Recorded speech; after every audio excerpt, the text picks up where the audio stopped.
Good morning. अपन start करते हैं आज 17th क्वेश्चन पेपर नंबर 6 का। इसमें जो टॉपिक्स हैं वो जो अपन डिस्कस कर रहे हैं, मैं आपको सॉल्यूशन भी बता रहा हूँ और कंप्लीट सॉल्यूशन बता रहा हूँ, सो दैट आपका पूरा का पूरा जो थ्योरी पार्ट है वो भी रिवाइज हो जाए। ठीक है ना, ये अपन IIT JEE के मेंस का रिवीजन चल रहा है ना, आखिरी टाइम पे मेंस का रिवीजन चल रहा है, तो जितना हो पाएगा अपन अच्छे से रिवाइज करेंगे। ओके, तो इस सेक्शन में अपन ने क्वेश्चंस देख रहे थे अपन, तो ये हाइपरबोला के क्वेश्चंस चल रहे हैं। तो 17th क्वेश्चन है, locus of point of intersection of tangents at the points with eccentric angles phi and 90 minus phi on hyperbola, है ना, स्टैंडर्ड हाइपरबोला दे रखा है। तो भाई आप सोचिए, जैसे कोई स्टैंडर्ड हाइपरबोला है, जैसे ये हाइपरबोला है, इस पर ये एक पॉइंट है मान लो फाई, ठीक है, और एक दूसरा पॉइंट है उसका इसेंट्रिक एंगल है 90 माइनस फाई। अपन इन दोनों पॉइंट पर टेंजेंट लाइन ड्रॉ किया, पर टेंजेंट लाइन ड्रॉ करने के लिए हमारे पास चौक ही नहीं है, तो 90 माइनस फाइव यहाँ पर अपन ने ये यूँ करके टेंजेंट लाइन और यहाँ पर यूँ करके टेंजेंट लाइन ड्रॉ कर दिया। टेंजेंट लाइंस जो है उनका पॉइंट ऑफ इंटरसेक्शन ना, देखो अगर आपको याद है तो बढ़िया है, ठीक है, बाकी मैं डिराइव तो करवा ही दूंगा आपको, ठीक है। तो पॉइंट ऑफ इंटरसेक्शन जो है, पॉइंट ऑफ इंटरसेक्शन का जो कोऑर्डिनेट है ना, मैं पहले तो जनरल बात बताया था कि जनरल जो हमने क्लास में किया था ना, वो क्लास वाली चीज याद दिला रहा हूं। ये अपने हाइपरबोला का दो ब्रांचेस, मान लो एक पॉइंट है अपना अल्फा, एक पॉइंट है बीटा। तो जनरल बात ये होती है, जनरल बात कि अगर अल्फा बीटा पर टेंजेंट लाइन ड्रॉ किया तो जो पॉइंट ऑफ इंटरसेक्शन आता है उसके कोऑर्डिनेट्स, ठीक है, पॉइंट ऑफ इंटरसेक्शन के कोऑर्डिनेट आते हैं। इस स्टैंडर्ड हाइपरबोला की बात कर रहा हूँ, और जो पैरामेट्रिक पॉइंट है उनके कोऑर्डिनेट पता ही है अपने को बेटा। पैरामेट्रिक कोऑर्डिनेट क्या होते हैं हाइपरबोला के? ए सेक अल्फा और बी, ए सेक अल्फा और बी टेन अल्फा, ठीक है। तो पॉइंट जो है A sec alpha B tan alpha, A sec beta और बी टेन बीटा है, तो उन पर टेंजेंट लाइंस का पॉइंट ऑफ इंटरसेक्शन आता है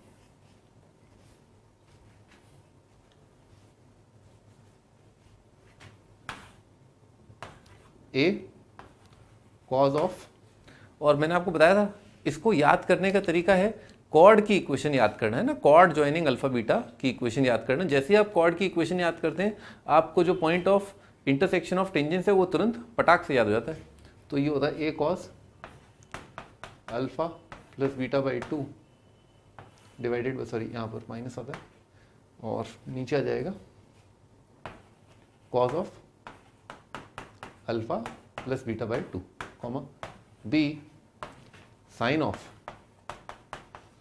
alpha plus beta by 2 divided by cos of alpha plus beta by 2, ठीक है। ये हो गया अपना पॉइंट ऑफ इंटरसेक्शन का कोऑर्डिनेट्स, ठीक है ना, पॉइंट ऑफ इंटरसेक्शन के कोऑर्डिनेट हैं ये। तो भी इसको मैं एक बार डिराइव करके बता देता हूँ कि कैसे आता है ये, और अपने को पता ही है कि जो टेंजेंट लाइंस हैं उन्हीं का इंटरसेक्शन है वही है ये, ठीक है। तो एक बार टेंजेंट लाइंस लिखते हैं। टेंजेंट लाइन आप जानती हैं, दुनिया में जहाँ जहाँ एक्स स्क्वायर है, ठीक है, जहाँ जहाँ एक्स स्क्वायर की जगह क्या आता है x x one, y square की जगह क्या आता है वाई वाई वन, ठीक है। तो एक्स स्क्वायर की जगह क्या लिख देंगे अपन, एक्स स्क्वायर को लिख देंगे एक्स और multiplied by a sec alpha, है ना, मैं लिख देता हूँ यहाँ पर। ये जो पॉइंट है वो क्या है, A sec alpha B tan alpha. तो इस पर टेंजेंट लाइन का इक्वेशन हो जाएगा X sec alpha by A minus Y tan alpha upon B is equal to 1। Similarly beta वाले पे बेटा क्या हो जाएगा, X sec beta divided by A minus Y tan beta divided by B is equal to 1। अच्छा भाई, इनका intersection point निकालने के लिए हमें क्या करना चाहिए? देखो सेक अल्फा सेक बीटा, तो इसको मल्टीप्लाई करना चाहिए अपने को सीकेंट ऑफ बीटा से, इसको मल्टीप्लाई करना चाहिए सीकेंट ऑफ अल्फा से। तो करेंगे ना, तो यहाँ पर क्या आएगा एक्स सेक अल्फा सेक बीटा अपॉन ए, यहाँ पर भी क्या प्रकट हो जाएगा एक्स सेक अल्फा सेक बीटा अपॉन ए। और ये प्रकट होने के बाद हमें क्या करना चाहिए, उन दोनों को गायब करने के लिए दिस माइनस दिस कर देना चाहिए। एक्स का कोफिशिएंट क्या हो गया साफ। वाई के बारे में चर्चा करते हैं, तो वाई में क्या होगा भाई, ये माइनस माइनस का क्या हो जाएगा प्लस, इसको लिखते हैं, तो आएगा y tan beta multiplied by sec alpha divided by b minus ये वाला माइनस के साथ y tan alpha into sec beta divided by b is equal to right side कितना हो जाएगा sec beta minus sec alpha. अब हमें answer किस फॉर्मेट में लाना है, क्या शक्ल सूरत है आंसर की, y कोऑर्डिनेट की, साइन और कॉस। तो हमें क्या करना चाहिए, सारे trigonometric ratios basic fundamental trigonometric ratios में कन्वर्ट करने चाहिए which are sine and cos. तो कर लेते हैं इसको।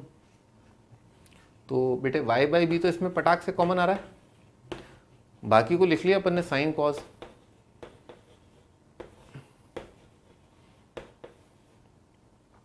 सेक अल्फा क्या हो जाएगा नीचे जाके कॉस अल्फा, टेन अल्फा कितना हो जाएगा भाई, टेन अल्फा हो जाएगा sine alpha upon cos alpha, और सेक बीटा कितना हो जाएगा यहाँ पर नीचे जाके कॉस बीटा और सेक बीटा, इसको लिख लिया बेटे 1 बाय कॉस बीटा, और सेक अल्फा क्या हो जाएगा बेटे 1 बाय कॉस अल्फा। अब बेटे देखो इसमें क्या क्या कॉमन आ रहा है, दो दिख रहा है अपने को है ना, ये कॉस अल्फा कॉस बीटा दोनों ही कॉमन आ गए। अच्छा, और यहाँ पर भी एलसीएम ले लेते हैं, तो यहाँ पर कितना आ जाएगा cos alpha minus cos beta divided by cos beta multiplied by cos alpha. तो अपन ने पाया cos alpha cos beta cos alpha cos beta cos alpha cos beta gone gone gone. ठीक है, ओके। तो y बाई बी क्या बन रहा है sine beta minus sine alpha, और यहाँ पर क्या बन रहा है cos alpha minus cos beta. अपन ने फिर अपनी नजरें जो है वो मछली की आंख पर रखी। ठीक है, वो क्या है हाफ एंगल है। तो अब हमें क्या करना चाहिए, अब हमें हाफ एंगल के फॉर्मूले लगाने चाहिए। तो बेटे sign beta minus sine alpha का फॉर्मूला कितना होता है बताता हूं मैं। कितना होता है 2 sine this minus this by 2 यानी कि beta minus alpha by 2 multiplied by cosine of alpha plus beta by 2, ये होता है। और बेटे cos alpha minus cos beta का फॉर्मूला CND फॉर्मूले याद आ रहे हैं, कितना होता है sine of minus twice sine of alpha minus beta by 2 multiplied by sine of alpha plus beta by 2, sine of alpha plus beta by 2। तो बेटे साइन 2 माइनस साइन कटेगा, क्योंकि बेटे माइनस ऑफ साइन थीटा कितना होता है sine of minus theta, क्योंकि sign क्या होता है ऑड फंक्शन। देखते हैं यहाँ पर दोबारा तस्वीर देखते हैं क्या बन रहा है, y by b into cos is equal to sign.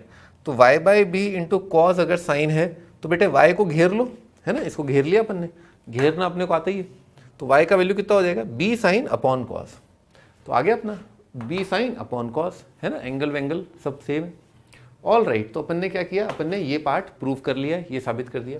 दूसरे पार्ट के लिए बेटे अब बताओ बेटे क्या करेंगे, अगर अपने को x कोऑर्डिनेट चाहिए, y कोऑर्डिनेट के लिए क्या कहता है अपन ने x को एलिमिनेट। अब अगर मान लो अपने को x कोऑर्डिनेट चाहिए तो उसके लिए क्या करेंगे y को एलिमिनेट। y को एलिमिनेट करने के लिए बेटे क्या करेंगे, इसको मल्टीप्लाई करेंगे tan बीटा से, देख रहे हो, और इसको मल्टीप्लाई करेंगे tan अल्फा से, ताकि क्या बनेगा y tan alpha tan beta upon b, y tan alpha tan beta upon b, और सब्ट्रैक्ट करते ही क्या हो जाएगा y का टर्म कट्टस, केवल क्या रह जाएगा x का टर्म। तो अपने को ऐसे करके x का वैल्यू मिल जाएगा। अब आते हैं अपन इस सवाल पर, ये अपन ने रिवाइज कर लिया, how to derive point of intersection of tangents at parametric point alpha and beta.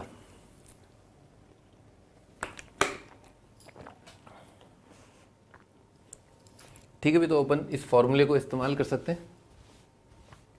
तो भाई ये बस वैल्यू प्लग इन करनी है अपने को, इसमें वैल्यू प्लग इन कर दी, ध्यान से पढ़ो, locus of point of intersection. तो let the locus of point be h, k। मान लिया कि जो लोकस है उसके कोऑर्डिनेट है h, k। अच्छा, तो अगर h, k है भाई अल्फा प्लस बीटा, इसमें सुंदरता है ना, क्योंकि इसमें क्या है इन दोनों का सम कितना आ जाएगा 90। तो बेटे 90 बाई 2 कितना आएगा 45। अच्छा, और 45 कॉस 45 कितना होता है 1 बाय रूट 2, नीचे भी कितना आ जाएगा 1 बाय रूट 2। अच्छा, और ऊपर जो है ऊपर डिफरेंस चल रहा है, तो अल्फा माइनस बीटा बाई 2। तो बेटे ये एंगल माइनस ये एंगल करना है ना, ये एंगल माइनस ये एंगल करना है, तो कितना होगा बेटे फाइव माइनस 90 माइनस 5, ये माइनस ये डिवाइडेड बाई 2। तो बेटे कितना हो गया 2 5 अपॉन 2 कितना आ जाएगा 5, 5 माइनस 45, तो आ जाएगा a cos 5 माइनस 45, और इसके ऊपर भाई ये कितना आ जाएगा 1/√2, तो आ जाएगा b मल्टीप्लाइड बाय 1/√2, क्योंकि cos 45 sin 45 दोनों कितने होते हैं 1/√2। पटाक पटाक, तो अपन ने ये पाया, अरे ये तो कांस्टेंट आ गया, ये तो 5 पे डिपेंड नहीं कर रहा, यानी कि k जो है ना, यानी कि पॉइंट ऑफ इंटरसेक्शन का जो y कोऑर्डिनेट है वो तो कांस्टेंट आ गया, यानी कि k is equal to b। h vary कर रहा है, जैसे जैसे 5 वेरी करेगा h वेरी करेगा। अच्छा, इसमें h और k को रख दिया अपन ने, x और y से रिप्लेस कर दिया, तो लोकस का इक्वेशन कितना आ गया y is equal to b। ठीक, तो अपना आंसर हो जाएगा y is equal to b। कौन सा ऑप्शन है? B option. ठीक है भाई, मैं एक बार समराइज कर देता हूँ। इससे अपन ने क्या सीखा? इससे अपन ने सीखा the point of intersection of tangents at parametric point alpha and beta, ये बराबर होते हैं a cos alpha minus beta by 2 divided bye cos alpha plus beta by 2, comma b sine alpha plus beta by 2 upon cos alpha plus beta by 2। ठीक है ना?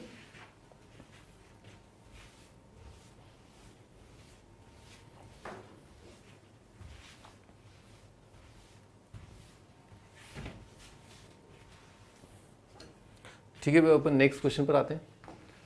For each positive integer n consider the point p with abscissa n। Abscissa n का मतलब क्या है बेटे? x coordinate क्या है पॉइंट का? n।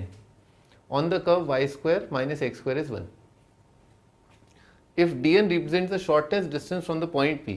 बेटे पॉइंट p की बात कर रहा है, और पॉइंट p का x कोऑर्डिनेट क्या दे रखा है? n, और पॉइंट p कहां पर लाई कर रहा है? इस पर, तो इसमें x की जगह क्या रख दे? n।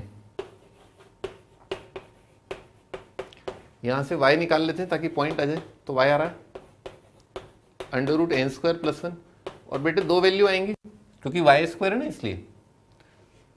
ठीक है भाई, shortest distance when limit has value equal to. अच्छा, तो भाई y कोऑर्डिनेट आ रहा है, तो अभी हमारे दिमाग में आशंका है कि x कोऑर्डिनेट अगर n है तो y कोऑर्डिनेट या तो ये हो सकता है पॉजिटिव अंडर रूट, और एक ही हो सकता है नेगेटिव √n² + 1। ठीक है, represent the shortest distance for each positive integer. ठीक है भाई, तो बाल को क्या करना है अपने को? If dn represent the shortest distance from the point p, तो p पॉइंट ये है अथवा ये, या तो ये होगा ये होगा।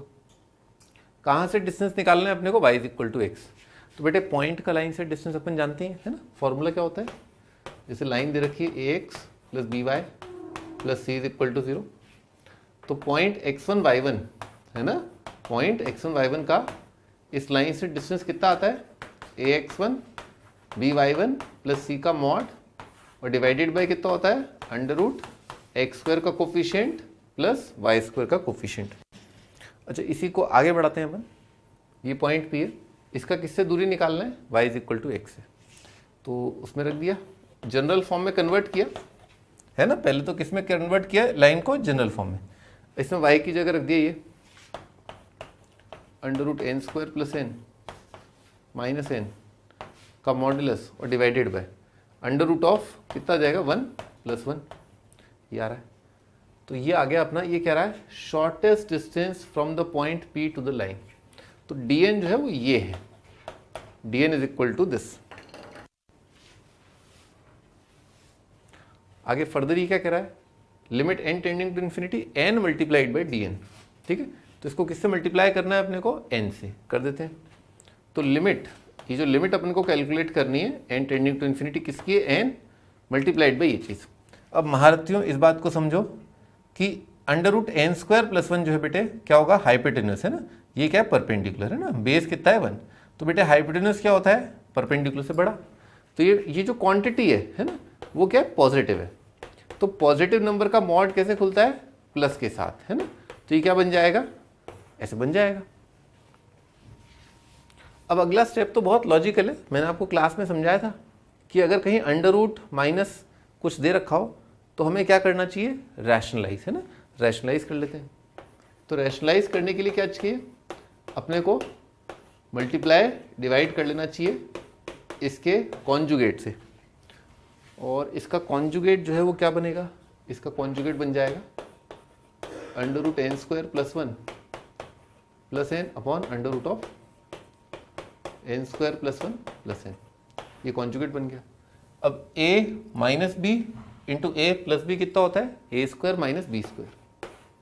तो ए स्क्वायर यानी कि इसका स्क्वायर और इसका स्क्वायर है ना, डिवाइडेड बाय क्या लिखा है, √2 multiplied by under root of n square plus 1 plus n, ऐसा लिखा है।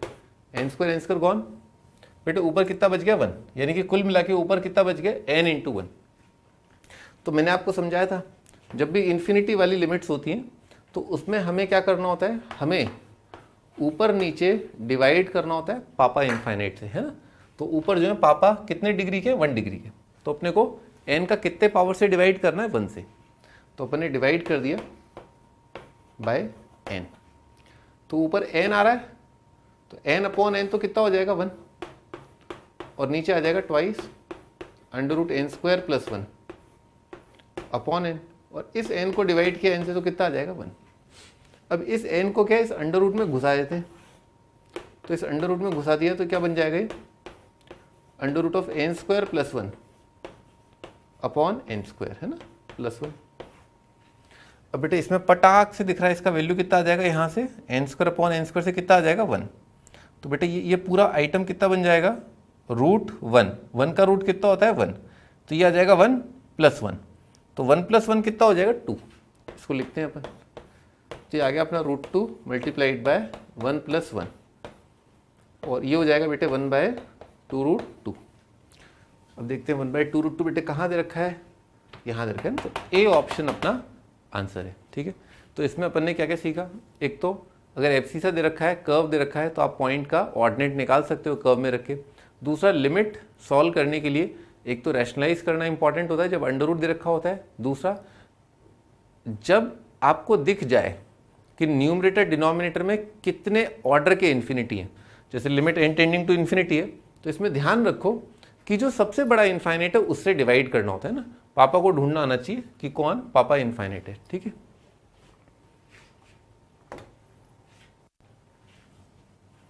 नेक्स्ट क्वेश्चन,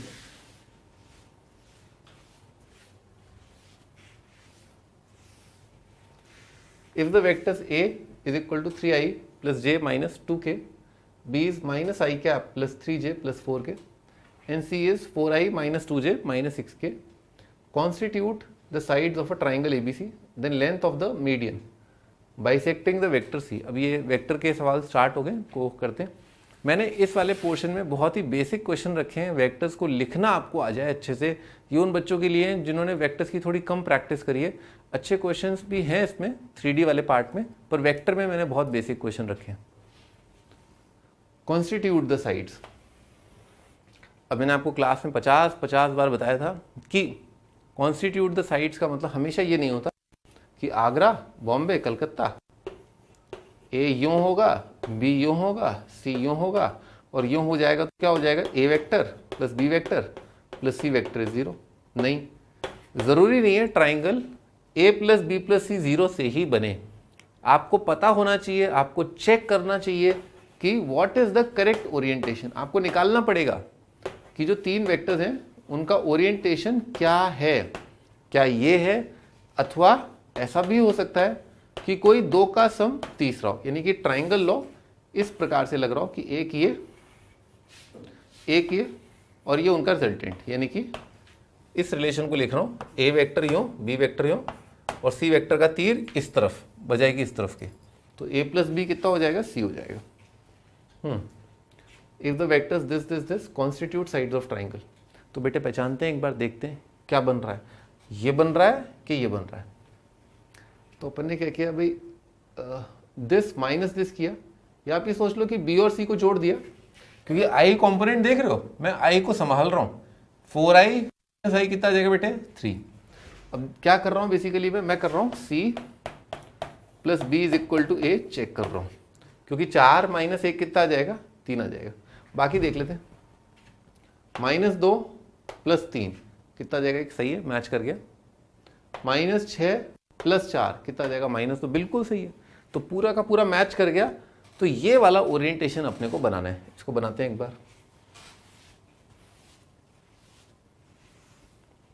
तो मान लो जैसे ये ए वेक्टर है, ये बी वेक्टर है, कौन सा वेक्टर रिजल्टेंट है, ये वेक्टर, बी वेक्टर यूं है, सी वेक्टर यूं है, ऐसा है।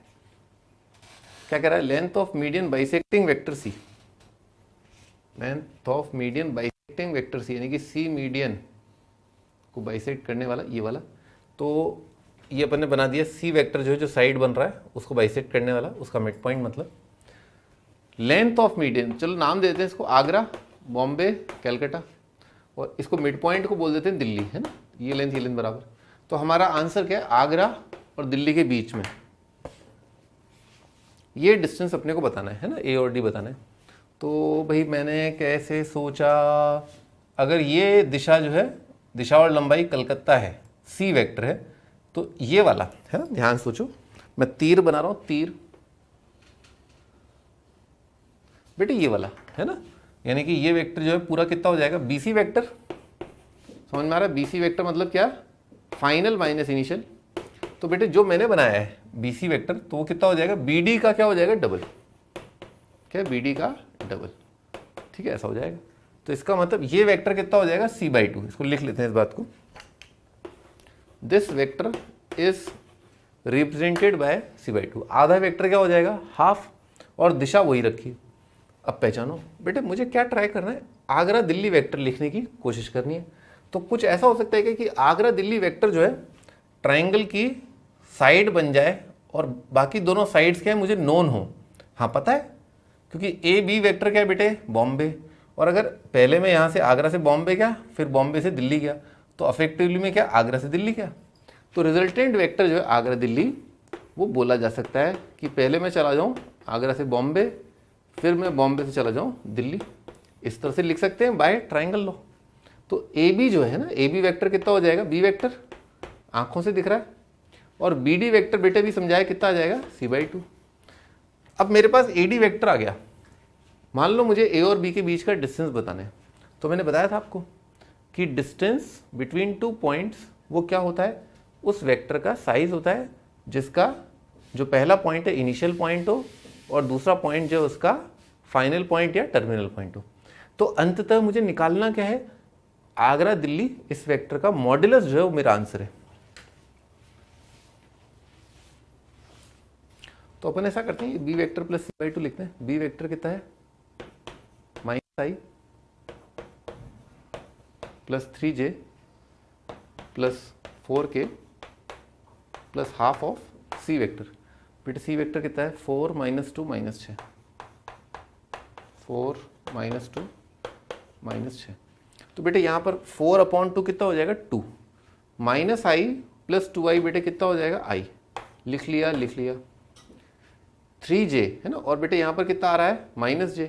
तो बेटे 3 - 1 कितना हो जाएगा? 2। लिख लिया, लिख लिया। बेटे यहाँ पर कितना आ रहा है? -6/2 कितना हो जाएगा? -3। 4 - 3 कितना हो जाएगा? 1। ये आ रहा है। तो i plus 2j plus k cap है ना, दिस इज द वेक्टर जो मीडियन रिप्रेजेंट कर रहा है। इसका मॉडुलस लेना है, तो mod of A D vector. बेटे वेक्टर का मॉड क्या होता है? a1i a2j a3k का मॉड क्या होता है? √(a1² + a2² + a3²। तो यहाँ पर a1 a2 a3 क्या है बेटे? 1 2 1। तो कितना आ जाएगा? 1 का स्क्वायर प्लस 2 का स्क्वायर प्लस 1 का स्क्वायर। तो बेटे कितना आ जाएगा? √6। This is the modulus of the vector, है ना। ये है वेक्टर का मॉडुलस या लंबाई, ठीक है ना, वेक्टर की लंबाई। ऑप्शन देखो √6 कहाँ पर दे रखा है? √6 दे रखा है डी ऑप्शन। डी ऑप्शन अपना आंसर है। तो इसमें अपन ने क्या क्या सीखा? एक तो अगर 3 वेक्टर ट्राइंगल बना रहे हैं तो पहली चीज़ ओरिएंटेशन चेक करो। सेकंड, मीडियन, एंगल बाइसेक्टर, इनकी लेंथ के फॉर्मूले याद रखो, ठीक है, डिस्टेंस फॉर्मूले से। Consider the point ABC with position vector this.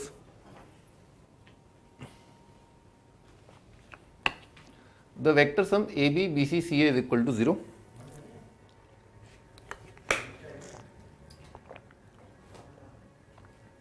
हाँ, consider the point ABC with position vectors this. The vector sum AB plus BC plus CA is 0. एक बार चेक कर लेते हैं। भाई साहब बोल रहे हैं तो बहुत सुंदर चीज़ है। तो AB लिखा, consider the point ABC with position vector. अच्छा, अले अले अले अले, इसको तो चेक करने की जरूरत ही नहीं है, क्योंकि ये तो ऐसे लिखा हुआ है ना, ए बी सी, आगरा से बॉम्बे गए, बॉम्बे से कलकत्ता गए, कलकत्ता से वापस आगरा आ गए, तो नेट भाई घर से निकले, वहां गए, वहां के वहां गए, वहां से वापस घर पे आ गए। तो जब आप घर पे लौट के आ गए, मैंने बताया था ना स्टार्टिंग देखो और एंड देखो, तो आप घर से निकले घर आ गए, तो आपका डिस्प्लेसमेंट कितना हो गया, 0, काम खत्म। तो ये तो सत्य है, ये तो अटल सत्य है। A B plus B C plus C A vector का रिजल्टेंट तो क्या आने वाला है, 0 वेक्टर ही आने वाला है। तो वेक्टर समेत 0, बिल्कुल कोई डाउट ही नहीं इसमें तो, ठीक है। तो ए ऑप्शन तो अपना स्टेटमेंट में तो अपना पूरी तरह ट्रू है, कुछ लिखने की आवश्यकता नहीं है, बिल्कुल ट्राइंगल लॉ बोल रहा है ये। अब अगला क्या कह रहा है, A B C form the vertices of a triangle. भाई इस स्टेटमेंट 2 के लिए हमें क्या है, अपने एक्सपीरियंस को यूज करना होगा, ठीक है। हमारे अपने वेक्टर के जो साल भर का जो एक्सपीरियंस है, हमने सारे पेपर्स कर लिए हैं, है ना, मॉक पेपर्स, रिव्यू टेस्ट वगैरह सब कर लिया है। तो हमें अपने एक्सपीरियंस को देखना होगा कि क्या ए बी सी जो है, क्या वो ट्राइंगल की वर्टिसेस बनेंगे या नहीं बनेंगे। क्या कह रहा है ये भाई, ए का पोजीशन वेक्टर इधर रखा है, बी का इधर रखा है, सी का इधर रखा है। तो बेटे आपको बताओ, आप बताओ मेरे को, ए बी सी जो है वो वर्टिसेस ऑफ अ ट्राइंगल कौन सी ज्योमेट्रिकल सिचुएशन में बनती हैं और कौन से में नहीं बनती हैं। तो अपन जानते हैं कोलिनियरिटी, अगर तीनों पॉइंट एक लाइन पर हो गए तो फिर जो वेक्टर्स हैं वो शायद ट्राइंगल न बनाए या बिल्कुल ही नहीं बनाएंगे। ट्राइंगल कब बनता है, जब तीनों पॉइंट एक लाइन पर न हो। तो चेक करना होगा आपको, चेक, क्या चेक करना है अपने को, A B C are collinear और नॉट, है ना। ए बी सी जो 3 पॉइंट हैं वो कोलिनियर है कि नहीं है। तो बेटे एक तरीका तो ये होता है कि जैसे मान लो अपन ने लिखा point A, point B, point C, ठीक है, ऐसे ये 3 पॉइंट है। तो हम क्या करें, हम ये करें, आगरा बॉम्बे लिखें और बॉम्बे कलकत्ता लिखें, और बेटे ए बी जो वेक्टर लिखोगे ना, पॉइंट माइनस पॉइंट, वो क्या होगा, ये बी सी वेक्टर क्या होगा, ये। तो बेटे ये वाला वेक्टर, ये वाला वेक्टर, ये दोनों वेक्टर क्या हैं, कोलिनियर हैं। तो कोलिनियर है तो ए बी जो है जरूर जरूर जरूर जरूर ए बी को हम लिख पाएंगे लैम्डा टाइम्स बी सी। ऐसा lambda, such lambda would exist, such lambda would exist, ऐसा लैम्डा जरूर एग्जिस्ट करेगा जहां पर ए बी जो है लैम्डा टाइम्स बी सी हो जाए। चलो लिख करके देखते हैं ए बी। तो बेटे ए बी कितना हो जाएगा, ए बी क्या होता है, बॉम्बे माइनस आगरा।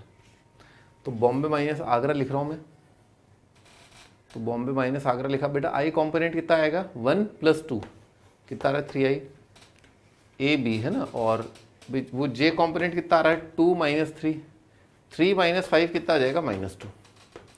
अच्छा बी सी लिख रहा हूं मैं, बी सी कितना होगा, c - b। बेटा c - b कितना आ रहा है, 6i, और j का तो कितना हो जाएगा, 0 माइनस का -2, और माइनस के -3 के कितना हो जाएगा, -4 के। अब हमें देखना है क्या इसको मैं किसी रियल नंबर से मल्टीप्लाई करूं तो सारे आई जे के कंपोनेंट क्या इसके बराबर आ जाएंगे। हाँ तुरंत आंखों से ही दिख रहा है। इसको आप 2 से मल्टीप्लाई कर दो, इसको 2 से मल्टीप्लाई किया तो बेटे 2 × twice of this vector is equal to, क्या प्रकट हो गया, ये आ गया। क्लियर है, बहुत इजीली क्लियर है कि लैम्डा का वैल्यू कितना आ गया यहाँ पर, half. So both A B and B C vector ये क्या आ गए अपने, कोलिनियर। तो कोलिनियर आ गया, इसका मतलब तीनों पॉइंट क्या हो गए, सॉरी ये दोनों क्या हो गए, ए बी और बी सी क्या हो गए, पैरेलल वेक्टर। अगर A B B C parallel है इसका मतलब क्या है, ए बी सी कोलिनियर है। तो क्या आ जाएगा, फॉर्म वर्टिसेस ऑफ ट्राइंगल, ये हो जाएगा फॉल्स। अगेन मैं दोबारा बता देता हूँ, 3 पॉइंट जो है कब ट्राइंगल नहीं बना रहे होते, जब तीनों पॉइंट एक लाइन पे लाई कर रहे होते हैं। 3 पॉइंट एक लाइन पे लाई करने की कंडीशन क्या है, कई तरीकों से आप कैलकुलेट कर सकते हैं। आप ए बी बी सी लिखें, चेक कर लें कि वो कोलिनियर हैं या नहीं है, वेक्टर्स कोलिनियर हैं या नहीं है। एक और तरीका मैंने आपको बताया था, वो भी बहुत इंपॉर्टेंट है, वो भी डिस्कस करते हैं। मैंने आपको बोला था कि अगर मान लो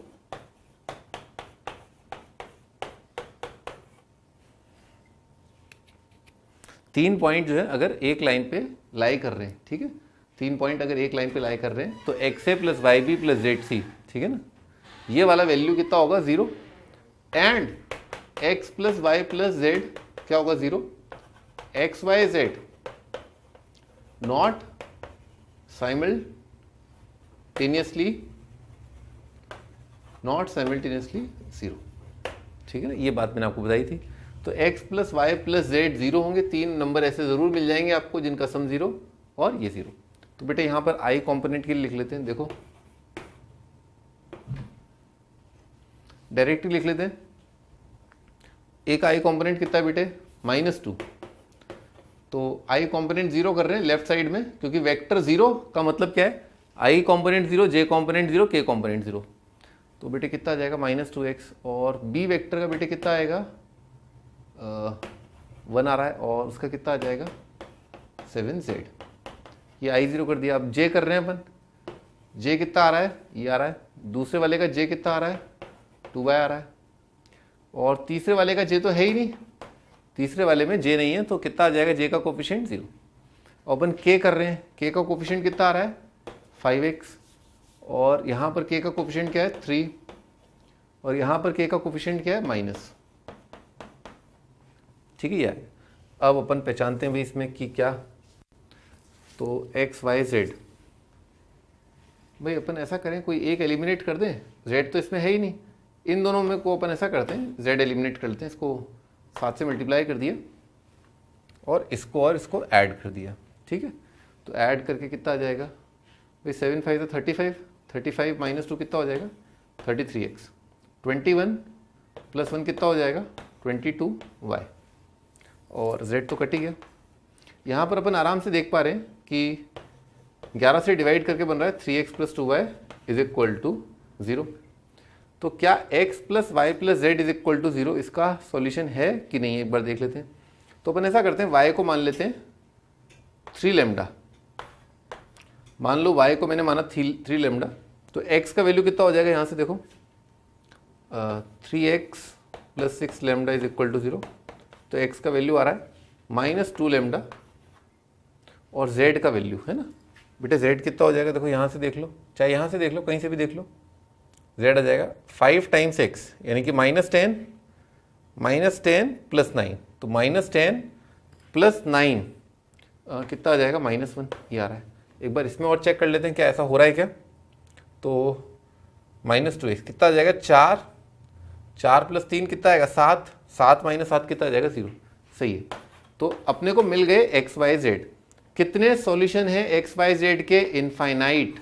इन all the solutions x y z are satisfying x + y + z = 0, दिख रहा है आराम से, इनका सम कितना है 0। तो यस, ऐसे x y z real number दुनिया में हैं, अस्तित्व में हैं, जिनके लिए xa + yb + zc 0 आ रहा है, और साथ साथ x + y + z 0 है, और साथ साथ x y z इन दोनों इक्वेशंस का सॉल्यूशन ये नहीं है कि x y z सारे के सारे एक साथ 0 हो रहे हैं। तो आप चाहें तो ऐसे कर लें, चाहे आप ऐसे कर लें। अगर आप x y z ऐसे ढूंढ सकते हैं तो आपने प्रूव कर दिया कि तीनों पॉइंट एक लाइन पर नहीं है, एक लाइन पर हैं, और ऐसे करें तो भी आपने प्रूव कर दिया तीनों पॉइंट एक लाइन पर हैं।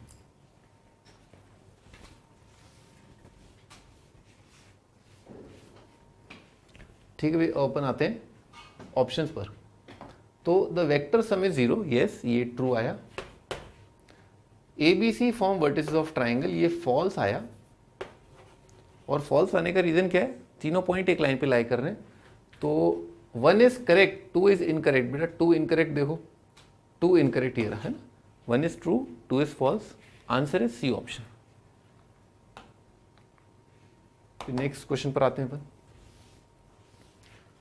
तो नेक्स्ट क्वेश्चन जो है वो है set of values of C for which the angle between the vectors this is acute for all. मैंने आपको बार बार क्लास में बोला है कि जब भी भाषा आए तो इंपॉर्टेंट लैंग्वेजेस, जो इंपॉर्टेंट की पॉइंट्स हैं उनको हाईलाइट जरूर कर लिया करो।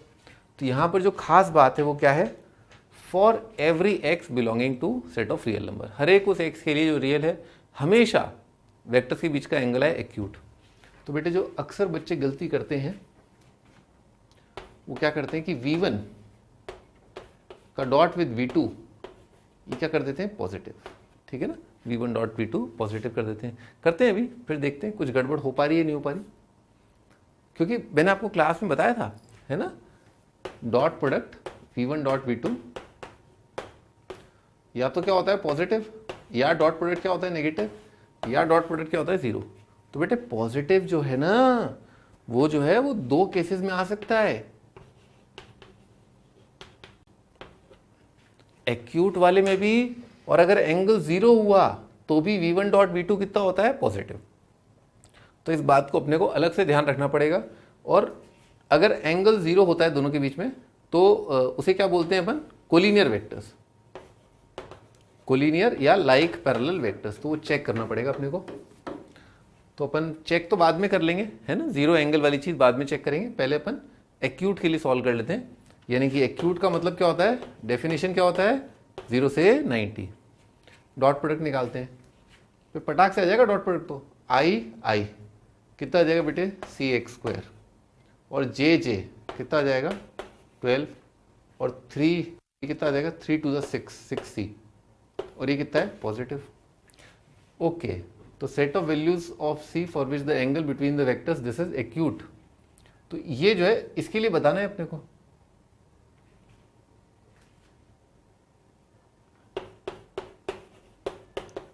और ये दे रखा है हर एक एक्स के लिए।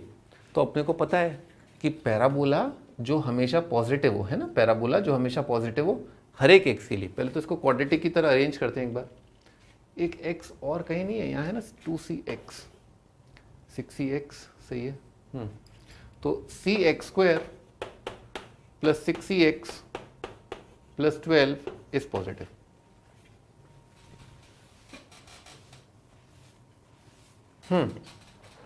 मैं क्या कह रहा था कि ये जो क्वांटिटी है वो हमेशा पॉजिटिव फॉर ऑल एक्स। तो कौन सा ऐसा पैराबोला होता है जो हमेशा पॉजिटिव होता है, देखते हैं एक बार। पैराबोला जो हमेशा पॉजिटिव इस टाइप का होता है, और इसके अंदर कंडीशंस क्या होती हैं बेटे, लीडिंग कोफिशिएंट होता है पॉजिटिव और डिस्क्रिमिनेंट क्या होता है नेगेटिव। लीडिंग कोफिशिएंट ध्यान से देखो, लीडिंग कोफिशिएंट कितना आ रहा है सी, तो क्या होना चाहिए, एक कंडीशन सी पॉजिटिव और दूसरी, अच्छा इसमें क्या है, एक खास बात, एक बहुत शानदार जानदार चीज कोइंसिडेंस से आ रही है, वो ये देखो, अगर ये क्वाड्रेटिक नहीं रहा, हम जो चर्चा कर रहे हैं ना कि ये पॉजिटिव है हर एक एक्स के लिए, वो चर्चा हम तब कर रहे हैं जब ये क्वाड्रेटिक हो। पर अगर ये क्वाड्रेटिक ही नहीं रहा, कोई ऐसा सी का वैल्यू हुआ जिसके लिए क्वाड्रेटिक ही नहीं है, तो वो अपने को अलग से साइड में लेके चेक करना होगा। यहां पर अपन पहले से ही साइड में चेक कर लेते हैं, चेक व्हेन नॉट क्वाड्रेटिक। तो क्वाड्रेटिक नहीं है इसका मतलब लीडिंग कोफिशिएंट कितना हो जाए 0। तो बेटे देखो इसका लीडिंग कोफिशिएंट कितना आ रहा है, सी आ रहा है। और बेटे साथ साथ क्या हो गया कि सी के 0 होने पर लीनियर वाला टर्म भी क्या हो गया 0। तो अगर अपन चेक करें, यहां पर देखें और यहां पर रख दें C0, तो बेटे ये कितना हो जाएगा 0। बेटे ये भी कितना हो जाएगा 0, और कितना हो जाएगा 12। क्या 12 पॉजिटिव है, यस 12 पॉजिटिव होता है, यानी कि आंसर में 0 आएगा। अब इसी से अपने को तुरंत क्या एक ऑब्जेक्टिव अप्रोच भी मिला। देखते हैं कि 0 शामिल कहाँ कहाँ है। बेटे यहाँ नहीं है तो गलत है, यहाँ नहीं है ये गलत है, यहाँ दोनों सही है। तो यानी कि आंसर जो है या तो बॉम्बे या दिल्ली, कोई इनमें से कोई जरूर आंसर होगा। ठीक है, अपन अपने इस पर आते हैं डिस्क्रिमिनेंट नेगेटिव वाले पर। तो डिस्क्रिमिनेंट क्या आ रहा है इसका क्वाड्रेटिक का, ये आ रहा है B square minus 4ac, 4ac, और ये क्या हो जाना चाहिए नेगेटिव। लीडिंग कोफिशिएंट तो पॉजिटिव है ही। तो बेटे यहाँ पर कितना आ रहा है, 36 का स्क्वायर आ रहा है क्या, नहीं 6 का स्क्वायर है ना। भाई 36, और इसमें क्या काट सकते हैं अपन, एक तो चलो 6 काट देते हैं पहले, तो कितना हो जाएगा 6c स्क्वायर। यहाँ पर कितना आ जाएगा 4, और यहाँ पर कितना आ जाएगा b स्क्वायर। 6 काट के कितना हो जाएगा 2c नेगेटिव, है ना। इन दोनों में क्या कॉमन आ गया, c कॉमन आ गया, और c कॉमन आके कितना आ रहा है 8। इसमें अपन 2c कॉमन ले सकते हैं, तो आ रहा है 3c माइनस 4 नेगेटिव। बेटे c तो पॉजिटिव ही है, तो c से अपन ने डिवाइड कर दिया। डिवाइड करने पर पॉजिटिव नंबर से इनइक्वालिटी पर कोई साइन का इफेक्ट नहीं आता। तो कुल मिला के क्या रहेगा 3c माइनस 4 नेगेटिव। अपन ने तो c कितना आ गया पटाख से, लेस देन 4/3। तो सी का वैल्यू कितना आ रहा है 4/3 से कम। तो बेटे वहाँ 4/3 पर क्या ओपन आ रहा है कि क्लोज आ रहा है? ओपन आ रहा है। तो आंसर क्या हो जाएगा? डी ऑप्शन अपना आंसर। अब रही बात जिसकी जरूरत नहीं पड़ रही है फिलहाल तो, लेकिन इंपॉर्टेंट है, वो क्या है? कोलिनियरिटी चेक करना। क्योंकि डॉट प्रोडक्ट पॉजिटिव सही कंडीशन नहीं है एक्यूट एंगल की। सही कंडीशन क्या है? आप डॉट पॉजिटिव कर दो, पर उसके अलावा एंगल जीरो के लिए कोई अगर आ रहा है सी का वैल्यू, उसे हटाओ उसे। तो एंगल जीरो मतलब ये और ये पैरेलल। बेटे पैरेलल की कंडीशन क्या होगी? a1/a2 is equal to b1/b2 is equal to c1/c2। ये होता है पैरेलल का कंडीशन। अच्छा जी, तो इत्थे क्या आ गया? इत्थे आ गया c, इत्थे क्या आ गया 3, और इधर क्या आ गया 3/2cx। तो बेटे देख लेते हैं यहाँ पर c का वैल्यू कितना आ रहा है? 3 आ रहा है। अच्छा c का वैल्यू अगर 3 ले लें, है ना, ध्यान से देखो, c का वैल्यू अगर मैं 3 ले लूँ तो ये और ये बराबर होके क्या हो रहा है? 2cx इज इक्वल टू कितना आ रहा है 1। c को 3 रख के कितना आ रहा है 6x इज इक्वल टू 1। तो बेटे ये तो पैरेलल केवल तब आए, है ना, पैरेलल केवल तब आए जब x का वैल्यू कितना है 1/6। ठीक है, पैरेलल कब? जब x क्या है 1/6। जबकि पढ़ो ध्यान से, क्या बोला है इसने? केवल एक x की वैल्यू के लिए पैरेलल नहीं, हर एक x की वैल्यू के लिए पैरेलल आने चाहिए। तो यानी कि c का वैल्यू 3 क्या करना है अपने को? Reject, because that is only satisfied when जब x इज इक्वल टू 1/6। तो गलत हो गया, क्योंकि करना क्या था? हर एक x के लिए करना था। तो आंसर कितना आ जाएगा अपना? D option. ठीक है,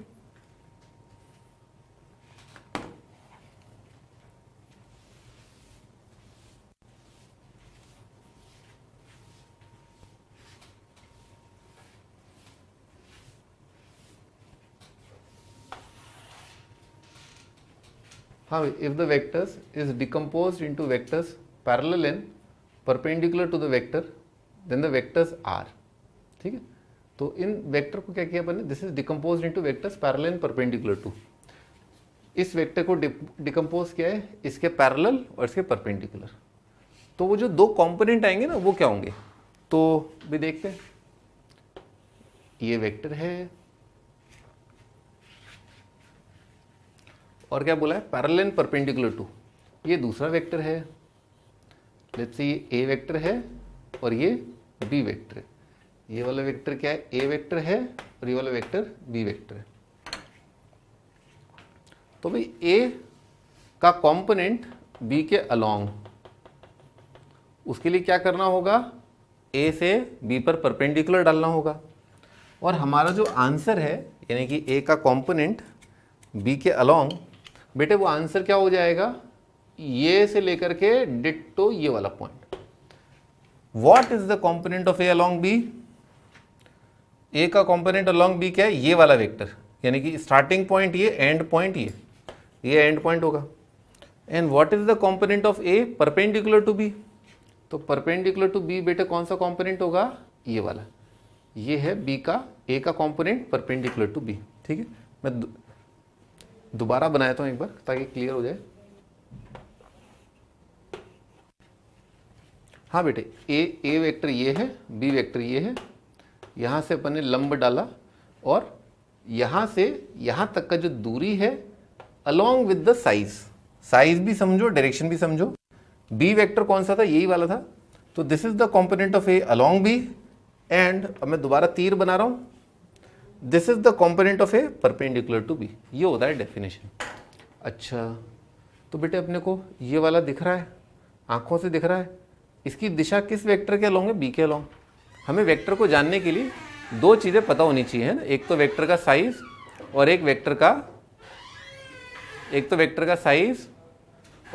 का डायरेक्शन, है ना। दो चीज़ें अपने को पता होनी चाहिए। तो बेटे वेक्टर का डायरेक्शन तो पता ही चल गया। ए का कंपोनेंट अलोंग बी जो है वो किस वेक्टर के अलोंग है? बी के अलोंग। तो साइज आ गया अपना बी वेक्टर। अच्छा, दूसरा डायरेक्शन आ गया अपना बी वेक्टर। तो इस बात को मैं लिख लेता हूँ कि पहला जो आंसर होगा वो किस दिशा में होगा? बी कैप के अलोंग होगा। ठीक है, एक बार देख लेते हैं पैरेलल टू, तो वेक्टर जो है वो किसके साथ कोलिनियर होगा, i प्लस जे प्लस के साथ कोलिनियर होगा। भाई तो सारे ही option i plus J plus के साथ क्या आ रहे हैं, कोलिनियर। ओके, अब आती है बात मैग्नीट्यूड की। तो बेटे मैग्नीट्यूड जो है ना वो दिख रहा है ये है। अब मान लो a और b के बीच का एंगल ये वाला क्या है, थीटा। तो ये जो लंबाई है ना वो कितनी हो जाएगी, मॉड a कॉस थीटा ना, पाइथागोरस थ्योरम से मॉड a कॉस थीटा। अब तो अपने पास साइज भी आ गया, ये साइज है और ये डायरेक्शन है। तो वेक्टर क्या होता है, magnitude into unit vector. Vector क्या होता है, मैग्नीट्यूड इंटू यूनिट वेक्टर। तो कर देते हैं mod a cos theta magnitude multiplied by direction क्या है, बी कैप। लिखते हैं भाई, तो कॉस थीटा के लिए क्या करें, दो वेक्टर्स के बीच का एंगल का कॉस थीटा क्या होता है, a dot B upon mod a mod b। लिखते हैं इस बात को, तो कितना आ जाएगा, a dot B upon mod a mod b into B cap, है ना, ये लिखा हुआ है। तो बेटे इसमें क्या है, मॉड a गॉन, और बेटे b है ना, इसको ऐसे लिख लिया, a का dot with b vector divided by mod of b vector multiplied by b cap. बेटे b vector upon mod b कितना हो जाएगा, b कैप। तो लिखा हुआ है a का dot with b cap multiplied by b cap. a का dot with b cap multiplied by b cap, this is our answer, है ना। अब इसको ढूंढते हैं भाई। तो इसको पहले तो क्या है, इस वेक्टर को टोपी पहनानी पड़ेगी, है ना। इसको टोपी पहनाते हैं पहले, और a वेक्टर लिखना पड़ेगा। a वेक्टर कितना है, 6i minus 3j minus 6k, और का डॉट विथ b कैप कितना है, i plus j plus k, और टोपी पहनाने के लिए इसके नीचे क्या लटका दिया, इसके नीचे लटका दिया इसका मैग्नीट्यूड, और होल, ये तो क्या है इसका मैग्नीट्यूड, और होल मल्टीप्लाइड बाय b का कैप। अगेन b को टोपी पहनानी है, तो कितना हो जाएगा, i प्लस जे प्लस के होल डिवाइडेड बाय √3। अच्छा बेटे √3 का तो क्या 3 कर देंगे अपन। अभी इसको डॉट प्रोडक्ट को देखते हैं, तो कितना आ रहा है, 6 इंटू 1 कितना जाएगा, 6 माइनस 3 इंटू 1 कितना जाएगा, -3 -6 है ना, ये आ जाएगा -6, और ये √3 लिख लिया, डॉट प्रोडक्ट लिख लिया, और मल्टीप्लाइड बाय, अब बचा अपना i प्लस जे प्लस के, ये और ये गॉन, ये आ गया -1 i प्लस जे प्लस के।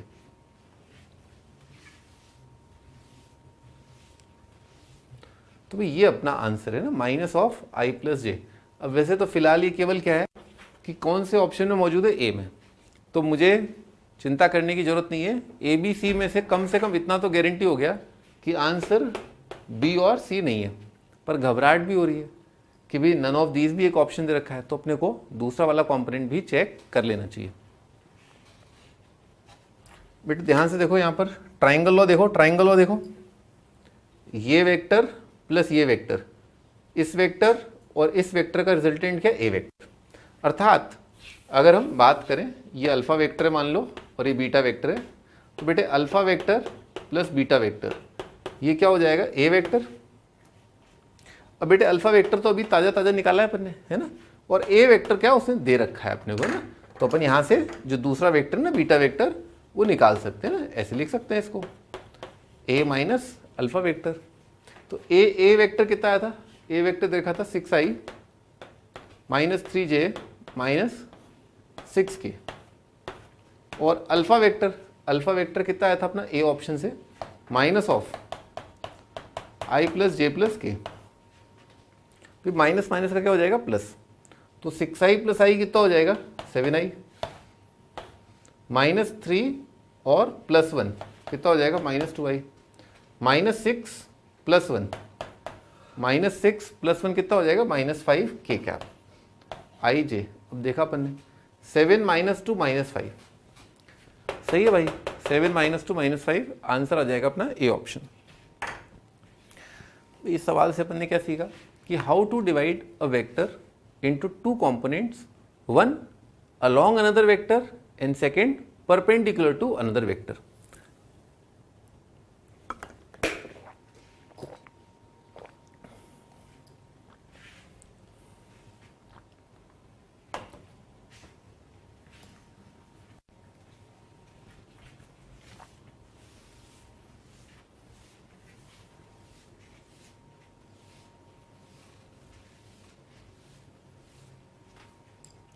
ठीक है भाई, अगला क्वेश्चन पर आते हैं। गिवन अ पैरेललोग्राम ABCD है ना, AB वेक्टर दे रखा है अपने को, उसका मॉड है A, AD वेक्टर दे रखा है, उसका मॉड है B, AC वेक्टर दे रखा है, उसका मॉड है C, देन DB का dot product with AB vector, ये बताना है अपने को क्या होगा। तो चलो अपन एक तस्वीर बनाते हैं जिसमें अपन एक पैरेललोग्राम बनाते हैं, parallelogram ABCD, A B vector ना, ये तस्वीर में कह रहा है कि इस वेक्टर का जो मॉड है, इसका जो साइज है वो कितना है, छोटू है, AD। बेटे इसका जो साइज है वो क्या बोल रहा है, छोटू B, AC यहां से यहां तक। बेटे इसका जो साइज है वो क्या बोल रहा है, छोटू C। देन ये ध्यान रखना, जब भी डॉट प्रोडक्ट आए तो क्या ध्यान रखना, पहला कौन है दूसरा कौन है, क्योंकि वेक्टर BD का मतलब क्या होता है, BD का मतलब क्या था, दिल्ली माइनस बॉम्बे, और वेक्टर DB का मतलब क्या हो जाएगा, बॉम्बे माइनस दिल्ली। वेक्टर क्या होता है, फाइनल माइनस इनिशियल। तो B पहले, BD पहले तो इसको जोड़ दिया, और DB का मतलब क्या हो जाएगा, बॉम्बे माइनस दिल्ली। AB का मतलब क्या हो जाएगा, B माइनस A।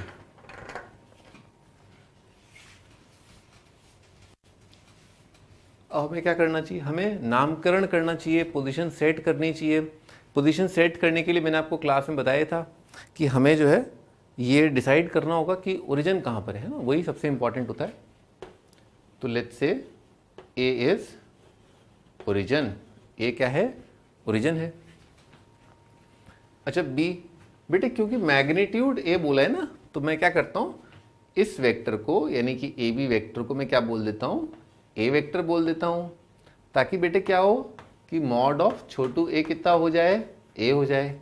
यानी कि कुल मिला के मैंने क्या किया है, B का पोजीशन वेक्टर क्या माना है, A, B का पोजीशन वेक्टर क्या माना है, A, और B को जब ओरिजिन से जोड़ा तो वेक्टर क्या बनेगा, फाइनल पॉइंट माइनस ओरिजिन, और वो कितना हो जाएगा, A। अच्छा बेटे देखो AD जो है उसका मॉड क्या बोला है, B, तो हमें क्या करना चाहिए, D का पोजीशन वेक्टर क्या मान लेना चाहिए, B, क्योंकि क्या बनेगा, B माइनस 0, वो कितना हो जाएगा, B, और B का मॉड कितना है, छोटू B है ना, B का मॉड क्या है, B वेक्टर का मॉड क्या है, छोटू B। AC अब आंखों से दिख रहा भी, ये वेक्टर और प्लस ये वेक्टर, पैरेललोग्राम की एडजेसेंट वेक्टर्स जो हैं, पैरेललोग्राम लॉ ऑफ वेक्टर से ये प्लस ये कितना दे देगा, ये दे देगा। तो C वेक्टर अफेक्टिवली कितना होगा, A vector plus B vector, और क्या बोला है इसका, इसका मॉड, यानी कि mod of A plus B vector is equal to C। ठीक है ना, ये अपने को दे रखा है। अब इसने क्या बोला है, DB यानी कि बॉम्बे माइनस दिल्ली। बेटे बॉम्बे पॉइंट है, बॉम्बे पॉइंट है जिसका पोजीशन वेक्टर क्या है, आगरा। दिल्ली पॉइंट है, दिल्ली पॉइंट का पोजीशन वेक्टर क्या है, बॉम्बे। तो क्या करना था, DB लिखना था। तो DB कैसे लिखेंगे, DB लिखेंगे position vector of point B minus position vector of point D, और B पॉइंट का पोजीशन वेक्टर क्या होता है, OB। D पॉइंट का पोजीशन वेक्टर क्या होता है, OD। OB कितना हो जाएगा, OB हो जाएगा A वेक्टर, OD कितना हो जाएगा बेटे, B वेक्टर, ये, और डॉट विद AB लिखते हैं। बेटे AB पोजीशन वेक्टर जो है क्या होगा, बॉम्बे का पोजीशन वेक्टर माइनस आगरा का पोजीशन वेक्टर। बॉम्बे का मतलब OB, और A तो कितना है, 0 ही है, ओरिजिन है, तो OB लिखना है, और OB कितना हो जाएगा, बॉम्बे माइनस ओरिजिन। भाई B का पोजीशन वेक्टर कितना है, B का पोजीशन वेक्टर आगरा, तो ये लिखाओ A वेक्टर। अच्छा अब क्या कह रहा है, DB डॉट AB, इन दोनों का डॉट लेना है, यानी कि क्या करना है, A माइनस B का dot with A vector is equal to तो बेटे ए डॉट ए कितना हो जाएगा, वेक्टर ए का square, minus B dot A और ए डॉट बी क्या होते हैं, सेम। अच्छा जी, ये लिखना हैज द वैल्यू, इसकी वैल्यू निकालनी है अपने को। एक हिंट अपने को ये दे रखा है और अपने को ये सारे ऑप्शंस दे रखे हैं, ठीक है। अच्छा, तो भी मन में बात आई जो 50 बार आती है, और मैंने आपको कई सारे सवाल भी कराए थे इस पर, कि कई बार आपको वेक्टर इक्वेशन के दोनों साइड मॉड लेके स्क्वायर करना होता है। This is very important step. Take mod both sides, take mod both sides and square, दोनों साइड मॉड ले लो, स्क्वायर कर दो। तो मॉड तो दे ही रखा है, स्क्वायर कर दिया। तो बेटे मैंने आपको बताया था क्लास में ए वेक्टर प्लस बी वेक्टर के मॉड का स्क्वायर है ना, ये सेम होता है एज वेक्टर का डॉट विद अनदर वेक्टर। तो बेटे ये कितना हो जाएगा, वेक्टर का स्क्वायर बेटे कैसे लिखते हैं, वेक्टर के मॉड का स्क्वायर कैसे लिखते हैं, वेक्टर का ही स्क्वायर कर दो। कन्वेंशन ये होता है कि वेक्टर के मॉड का स्क्वायर एंड वेक्टर का स्क्वायर एक ही चीज होते हैं। और बेटे बी डॉट ए और ए डॉट बी कितना है, सेम, तो आ जाएगा twice A dot B plus आ जाएगा वेक्टर बी का स्क्वायर, और ये बराबर दे रखा है अपने को सी स्क्वायर के। अच्छा भाई ए का मॉड, बेटा ए वेक्टर का मॉड क्या ए ही है, ये तो सोच के लिखा था। अरे भैया इसमें क्या ए डॉट बी जो है उसको गायब करना है। ऑप्शन में देखो कहीं पर ए डॉट बी नहीं दे रखा ना, इसका मतलब क्या है, ए डॉट बी को गायब करना है। तो ए डॉट बी को गायब करने के लिए यहां से उठा लेते हैं। बेटे ए डॉट बी देखो यहां से कितना आएगा, ए स्क्वायर तो कितना हो जाएगा ए स्क्वायर, बी स्क्वायर कितना हो जाएगा बी स्क्वायर। लिखते हैं इसको, मॉड ए का स्क्वायर मॉड बी का square plus twice A dot B is equal to कितना होगा सी स्क्वायर। तो ए डॉट बी कितना हो जाएगा बेटे, C square minus A square minus B square divided by 2। तो बेटे यहाँ पर वैल्यू रख दिया A square minus A dot B कितना हो जाएगा, C square minus A square minus B square divided by 2। अब एलसीएम ले लिया तो कितना आ रहा है, 2a square minus C square plus A square plus B square divided by 2। क्या बन जाएगा ये, 3a square minus C square plus B square. तो ऑप्शन देखते हैं 3a स्क्वायर और plus B square minus C square. A option जो है, ए ऑप्शन दिख गया अपने को, ए ऑप्शन अपना आंसर है। भाई सवाल से पहले काफी कुछ सीखा। पहला पॉइंट कि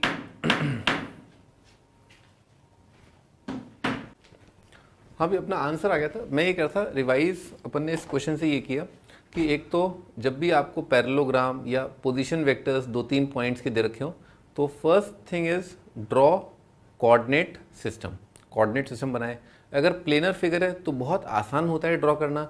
अगर 3D फिगर है, आईआईटी में आते हैं 3D फिगर के सवाल, 3D फिगर्स के लिए आपको डायग्राम बहुत ही अच्छा बनाना पड़ेगा, बट 2D फिगर्स के लिए डायग्राम बनाना बहुत आसान होता है। और सबसे इंपॉर्टेंट पार्ट होता है 2D फिगर्स के अंदर या 3D फिगर्स के अंदर भी कि एक पॉइंट को ज़रूर ओरिजिन ले लें। उससे क्या होता है कि जो अपने को डिस्टेंस लिखना है वो आसान हो जाता है, क्योंकि डिस्टेंस जो है क्या होता है, पॉइंट माइनस पॉइंट। तो अगर एक पॉइंट आपका ओरिजिन है तो a माइनस 0 वेक्टर क्या बनेगा, a वेक्टर।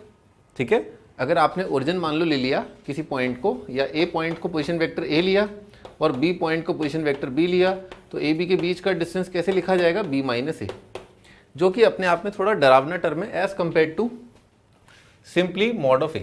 अब मॉड ए से फायदा क्या होगा, मॉड ऑफ a माइनस 0 कितना हो जाएगा, a पॉइंट का b से डिस्टेंस हो जाएगा, जो कि बहुत आसान है लिखना, टैकल करना आसान है। दूसरा पॉइंट अपन ने देखा कि जो इक्वेशंस होती हैं उनको सॉल्व करने के लिए एक इंपॉर्टेंट पॉइंट वो ये होता है, दोनों साइड मॉड लेके स्क्वायर कर दिया। ठीक है, क्या होता है, दोनों साइड मॉड लेके स्क्वायर करना। ठीक है, आगे बढ़ते हैं।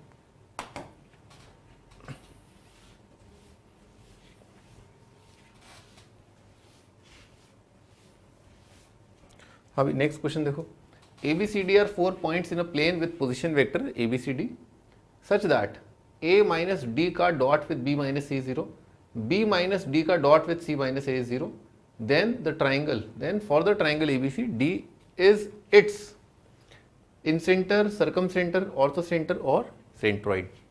तो भाई पट से दिमाग में आता है कि कोई एक वेक्टर है, ये वेक्टर क्या लिखा है, ए माइनस डी का मतलब क्या होता है बेटे, point A minus point D, यानी कि final point minus initial point.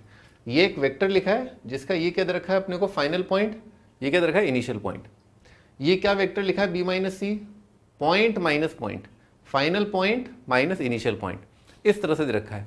तो और डॉट प्रोडक्ट जीरो आने का मतलब क्या होता है कि ये वेक्टर और ये वेक्टर के बीच में एंगल क्या आया होगा, 90 आया होगा। तो चलो अपन स्टार्ट करते हैं, ट्राइंगल बनाते हैं अपन। हाँ मैं कह रहा था अपन बनाते हैं ट्राइंगल एबीसी, जिसके अंदर दिखाते हैं कि हाँ ए पॉइंट का पोजीशन वेक्टर ए है, बी का बी है, सी का सी है ना, बनाते हैं। ये point A position vector A, point B, B का position vector B, point C, C का पोजीशन वेक्टर सी। अच्छा जी, अब क्या कह रहा है ये कह रहा है ये वेक्टर बनाओ B minus C. B minus C का मतलब क्या है, बॉम्बे final point C initial point, बॉम्बे final point C initial point, ये बन गया वेक्टर। तो भाई सी बी वेक्टर है ना, सी बी वेक्टर क्या होगा, फाइनल पॉइंट बी का position vector minus initial point C का पोजीशन वेक्टर, ये आ गया। अब क्या कह रहा है, डी इज इट्स, अब ए माइनस डी। तो भाई बी सी वेक्टर के अपने को क्या लिखना है, एक, क्योंकि ये पॉइंट सर्कम सेंटर, इन सर्कल, इन सेंटर, ऑर्थो सेंटर, सेंट्रोइड और तीनों vertices, all three vertices of triangle and these 4 points, ये जो 4 पॉइंट्स हैं और ट्राइंगल के वर्टिसेस हैं, ये सभी पॉइंट्स क्या हैं, एक प्लेन में लाई करते हैं, सभी जो है ट्राइंगल एबीसी के प्लेन के अंदर आएंगे। ओके तो मान लो अभी हमें पता नहीं है कि डी पॉइंट कहाँ पर है, हम मान लेते हैं थोड़ी देर के लिए, लेट्स से डी पॉइंट यहाँ पर है, डी का पोजीशन वेक्टर यहाँ।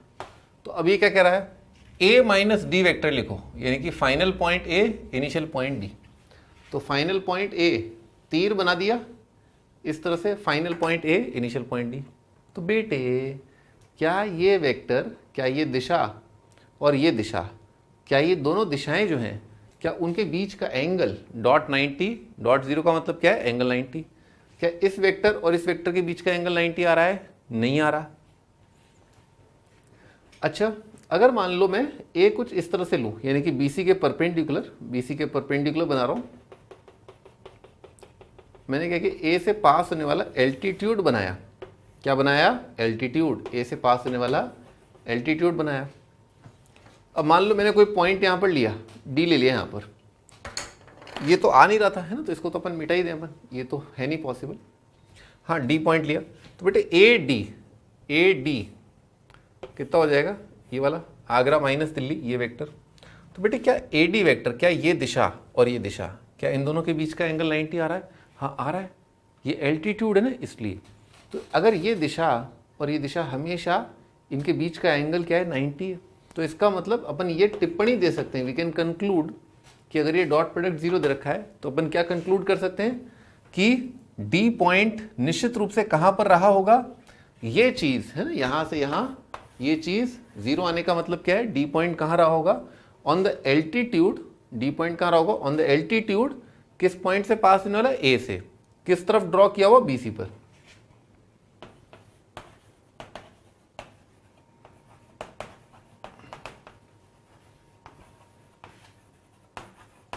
ठीक है, एक जो डॉट प्रोडक्ट वाली चीज थी वहां से कंक्लूड किया कि पॉइंट डी जो है वो एल्टीट्यूड पर है ए से।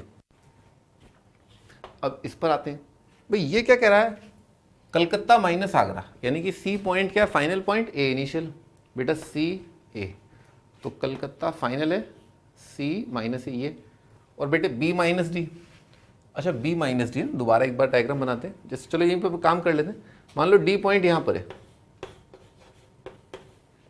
तो अपन ने ये जोड़ दिया है ना, बॉम्बे माइनस दिल्ली, यानी कि ये दिशा, और हमें सोचना है बॉम्बे माइनस दिल्ली, ये दिशा और ये दिशा, क्या ये दोनों के बीच का एंगल डॉट 90 का मतलब क्या है, इनके बीच का एंगल 90 आ रहा है या नहीं आ रहा। तो आप सोचो ना भाई, इन दोनों पॉइंट्स को जोड़ के जो लाइन आएगी, ये जो लाइन सेगमेंट है वो क्या होना चाहिए, एसी के क्या होना चाहिए, परपेंडिकुलर। तो अपने को ये थॉट आया कि अपन क्या करें, अपन है ना बी पॉइंट से एल्टीट्यूड बनाते हैं। क्या बनाते हैं बी पॉइंट से? एल्टीट्यूड। और मान लो मैंने बी पॉइंट से एल्टीट्यूड बनाया और मान लो डी पॉइंट थोड़ी देर के लिए यहाँ पर सोचा कि यहाँ पर होगा, तो बेटे बॉम्बे माइनस दिल्ली कौन सी दिशा हो जाएगी? ये वाला वेक्टर हो जाएगा Bombay minus Delhi, final point minus initial point. और सी माइनस से कौन सी दिशा है? ये। तो बेटे ये डायरेक्शन और ये डायरेक्शन है ना, ये डायरेक्शन और ये डायरेक्शन, इनके बीच का एंगल कितना आ गया? 90। ओके, तो ये जो पार्ट है ना, ये पार्ट, इसके जीरो आने से हम क्या कंक्लूजन ड्रॉ कर सकते हैं? यहां से हम ये कंक्लूजन ड्रॉ कर सकते हैं कि डी लाइज ऑन, है ना, यहां पर सोचना होगा सी माइनस ए के परपेंडिकुलर दिशा का मतलब क्या है? D lies on, D lies on altitude from B. ठीक है, क्या है? डी पॉइंट कहां पर लाई कर रहा है? आपने बी पॉइंट से एल्टीट्यूड बनाया, बॉम्बे से एल्टीट्यूड बनाया, डी पॉइंट कोई भी ले लो आप, चाहे डी पॉइंट यहां हो चाहे डी पॉइंट यहां हो, क्योंकि ये और ये हमेशा क्या आएगा? 90। डी पॉइंट आप यहां ले लो, ये डायरेक्शन और ये डायरेक्शन, इनके बीच का एंगल कितना आएगा? 90। तो डी पॉइंट कहीं पर भी हो सकता है, इस एल्टीट्यूड पर कहीं पर भी हो सकता है, उसका हमेशा एंगल एसी के साथ क्या आएगा? 90। All right. और अगर ये भी जीरो है और ये भी जीरो है, ये भी जीरो है और ये भी जीरो, दोनों जीरो, तो बेटे दोनों जीरो का मतलब क्या हुआ? ये भी होना चाहिए और ये भी होना चाहिए, यानी कि डी एल्टीट्यूड फ्रॉम बी इस लाइन पे भी लाई कर रहा है और डी एल्टीट्यूड फ्रॉम ए इस पे भी लाई कर रहा है, यानी कि डी इस लाइन पर भी है और इस लाइन पर भी है। ठीक है, तो इसका मतलब क्या हुआ? डी पॉइंट को क्या होना पड़ेगा? There is only one choice, एक ही चीज हो सकती है। डी पॉइंट दोनों लाइन पे लाए करने का मतलब है उन लाइंस के पॉइंट ऑफ इंटरसेक्शन पे लाए कर रहा होगा। D is point of intersection of altitudes. D क्या है? एल्टीट्यूड्स का पॉइंट ऑफ इंटरसेक्शन है। तो डी अगर एल्टीट्यूड्स का पॉइंट ऑफ इंटरसेक्शन है तो हमें पता है एल्टीट्यूड्स के पॉइंट ऑफ इंटरसेक्शन को क्या बोलते हैं अपन? हाँ, ऑर्थो सेंटर, है ना। डी जो है वो क्या हो जाएगा? ट्राइंगल का ऑर्थो सेंटर। तो ऑर्थो सेंटर देखते हैं अपन, ये रहा अपना ऑर्थो सेंटर। ठीक है बेटे, ऐसे ही है ना, मैं तुम्हें थोड़ा सा हल्का सा आइडिया देता हूँ सरकम सेंटर के लिए एग्जामिनर कैसे पूछता अपने से, है ना, मैं बताता हूँ। सरकम सेंटर का मतलब ये कि आगरा का दिल्ली से दूरी, बॉम्बे का दिल्ली से दूरी, कलकत्ता का दिल्ली से दूरी, ये बराबर है। यानी कि ए का डिस्टेंस फ्रॉम डी, बी का डिस्टेंस फ्रॉम डी, सी का डिस्टेंस फ्रॉम डी, ये तीनों चीज़ें बराबर हैं। तो अगर ये तीनों डिस्टेंसेस बराबर हैं, इसका मतलब क्या हुआ? तीनों पॉइंट्स का एक कॉमन पॉइंट है जिनसे डिस्टेंस बराबर है। तो ट्राइंगल के तीन पॉइंट्स का अगर एक सर्टेन पॉइंट से डिस्टेंस बराबर है तो यानी कि ये और ये बराबर, ये और ये बराबर, तो डी पॉइंट इनका इस ट्राइंगल का क्या लगेगा? डी पॉइंट लगेगा ट्राइंगल का सरकम सेंटर। ठीक है ना, क्या लगेगा? सरकम सेंटर। ये अपन प्रॉपर्टी जानते हैं कि सरकम सर्कल की प्रॉपर्टी क्या होती है। तो अगर एग्जामिनर को सरकम सेंटर ऑप्शन देना होगा तो किस तरह की कंडीशन आएगी? इस तरह की कंडीशन आएगी।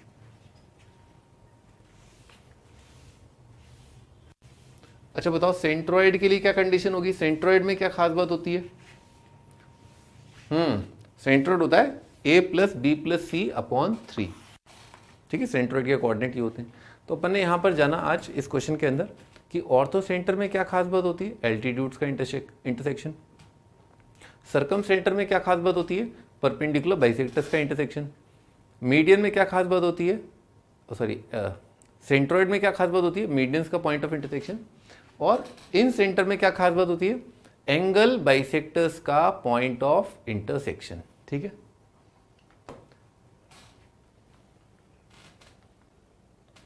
अब नेक्स्ट क्वेश्चन पर आ गए अपन, 25वां क्वेश्चन।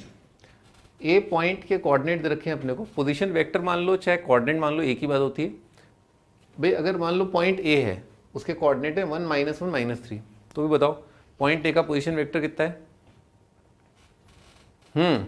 पॉइंट ए का पोजीशन वेक्टर i - j - 3 के। अगर बी पॉइंट के कोऑर्डिनेट है 2 1 -2, तो बी पॉइंट का पोजीशन वेक्टर कितना हो जाएगा 2i प्लस जे माइनस 2k, सही है।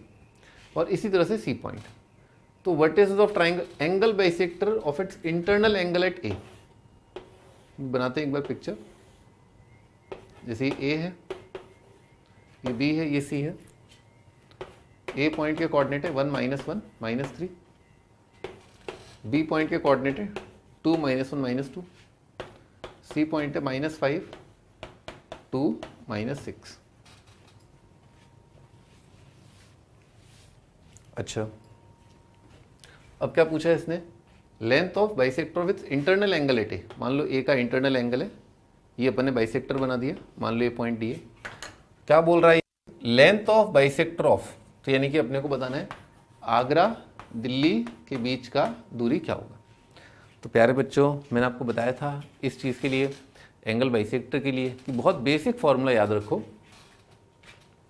डी पॉइंट के कोऑर्डिनेट निकालने का तरीका। क्योंकि क्या है, एक तरीका, मैं दो मेथड बताया था, है ना। मेथड 1 तो यही है कि अपन डी के पोजीशन वेक्टर निकाल लें, है ना। क्या निकाल लें, डी का पोजीशन वेक्टर। ओके, तो भाई डी का पोजीशन वेक्टर कैसे आएगा, अपने को पता है डी जो है सेक्शन फॉर्मूला से, बी के सामने बी, सी के सामने सी। तो हम जानते हैं कि डी डिवाइड करता है बॉम्बे को और कलकत्ता को in the ratio C B. अच्छा, डिस्टेंस फॉर्मूला लगाया तो बेटे कितना हो जाएगा, इसका स्क्वायर, है ना, under root of distance formula 1 + 5 कितना होगा बेटे 6 का स्क्वायर, -1 -2 बेटे कितना हो जाएगा -3 या 3 का स्क्वायर, -3 ये कितना आ जाएगा 3 का स्क्वायर। तो कितना हो जाएगा अंडर रूट ऑफ 36 + 9 + 9। तो 36 9 54, बेटे 9 तो कॉमन ही ले लेते हैं, तो 9 का रूट कितना हो जाएगा 3, 4 1 1 कितना हो जाएगा 6। अच्छा, सी देखते हैं भाई, distance formula under root of, बेटे 2 - 1 का स्क्वायर कितना आ जाएगा 1 का स्क्वायर, ये आ जाएगा 2 का स्क्वायर प्लस -2 -3 कितना हो जाएगा बेटे 1 का स्क्वायर, 1 4 1 कितना हो जाएगा 6 √6। ऑल राइट, √6 आ रहा है।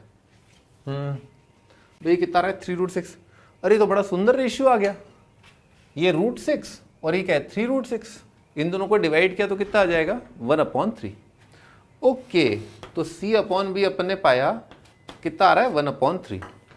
ये सेक्शन फॉर्मूला बहुत ही अच्छा है क्योंकि इसका जो रेशियो बहुत अच्छा है। इसके लिए डी पॉइंट क्या कर रहा है, इसको डिवाइड कर रहा है 1:3 के रेशियो में। ओके, तो डी पॉइंट कैसे निकाल लें भाई, 3 को आप इधर मल्टीप्लाई करो, 1 को आप इधर मल्टीप्लाई करो और डिवाइड किसे कर दो 4 से। तो बेटे डी के जो कोऑर्डिनेट है कितना आ जाएगा 1 × दिस, यानी कि -5, 3 × 2 कितना हो जाएगा बेटे 6, और 1 + 3 कितना हो जाएगा बेटे 4।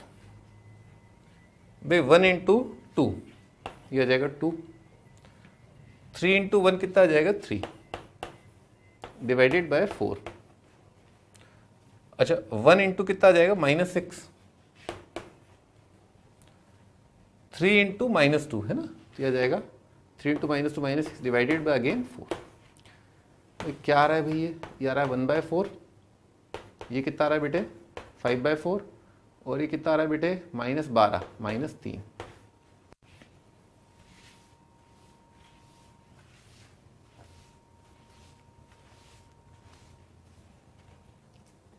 अच्छा जी, अब क्योंकि डी पॉइंट आ गया है तो लेंथ ऑफ एंगल बाइसेक्टर जो कि हमारा एडी था वो बेसिकली क्या रह जाएगा, ए पॉइंट और डी पॉइंट के बीच का डिस्टेंस, है ना।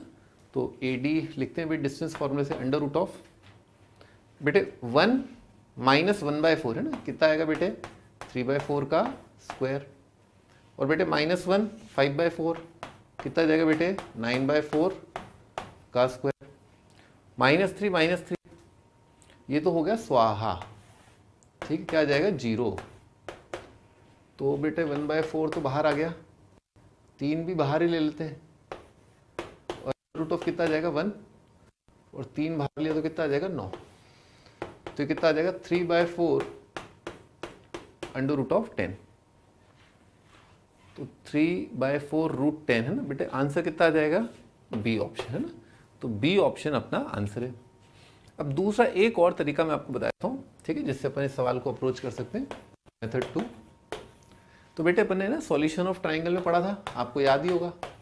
सॉल्यूशन ऑफ ट्राइंगल में पढ़ा था कि जो लंबाई होती है एंगल बाइसेक्टर की, है ना, वो क्या होती है, बहुत इंपॉर्टेंट फॉर्मूला है 2bc अपॉन b प्लस सी। यस, कितना आएगा, cos a/2। और मैंने आपको बताया था, IIT में आ चुका है एक बार, कि ये जो पिक्चर बन रही है वो बेटे क्या पिक्चर है, हार्मोनिक मीन ऑफ BNC, है ना। अपन जानती हैं HM कितना इंपॉर्टेंट है, बहुत इंपॉर्टेंट है ना। तो लिखते हैं अपन B और C। बेटा B और C तो ये रे पटाक √6 पटाक। और अब हमें क्या करना होगा, ये वाला एंगल है ना, ये एंगल क्या, आधा एंगल a/2। तो इसको जानने के लिए हमें क्या करना चाहिए, हमें जो है ये वाला वेक्टर और ये वाला वेक्टर ना, इनके बीच का डॉट निकाल लेते हैं, एक्यूट एंगल, है ना। तो चलो स्टार्ट करते हैं। तो बेटे ये वाला वेक्टर AB लिख लेते हैं, आगरा बॉम्बे और आगरा कलकत्ता, है ना भाई। आगरा बॉम्बे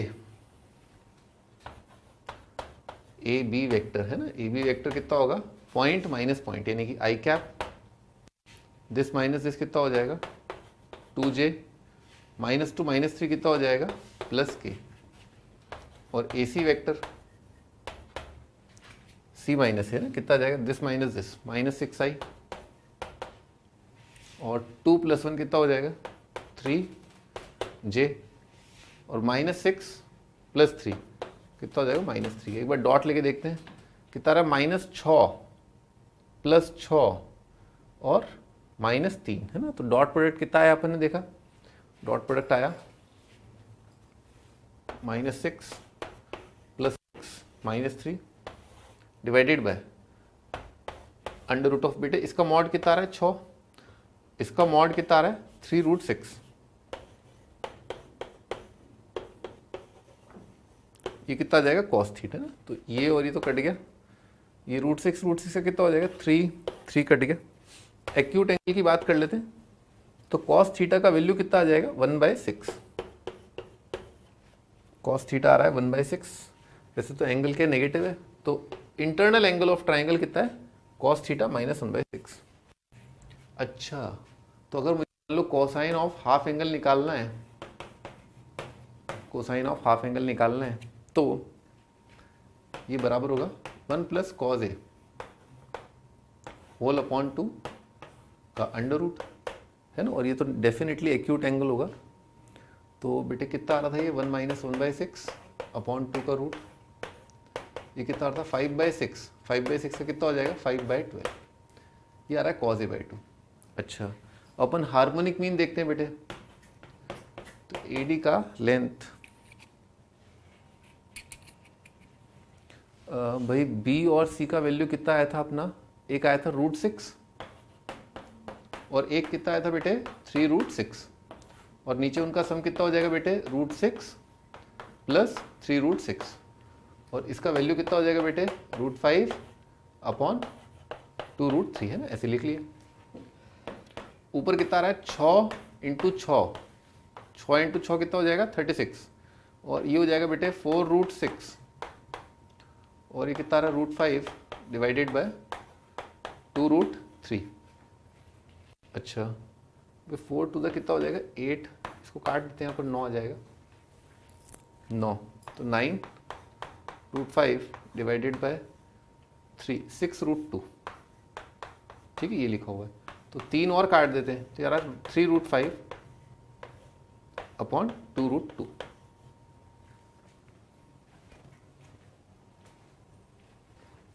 हाँ भाई, इसमें अपने को सारे ऑप्शंस जो दे रखे हैं उनमें डिनोमिनेटर क्या रैशनल है, तो अपन ने ऊपर नीचे √2 से मल्टीप्लाई कर दिया, तो आएगा 3√5 × √2 डिवाइडेड बाय 2√2 मल्टीप्लाइड बाय √2। तो बेटे ये तो कितना हो जाएगा 4, ऊपर कितना आ जाएगा बेटे 3√10 डिवाइडेड बाय 4। देख लो, यहाँ पर भी कितना दे रखा 3√10/4, और यहाँ पर भी अपना आंसर कितना आ गया 3√10/4। तो दोनों ही तरीकों से अपन जा सकते हैं, या तो अपन दोनों पॉइंट्स के पोजीशन वेक्टर लिख लें, एक में सेक्शन फार्मूला काम आया था और एक में अपना सॉल्यूशन ऑफ ट्राइंगल का बेजोड़ formula harmonic mean of BC multiplied by cosine of a/2।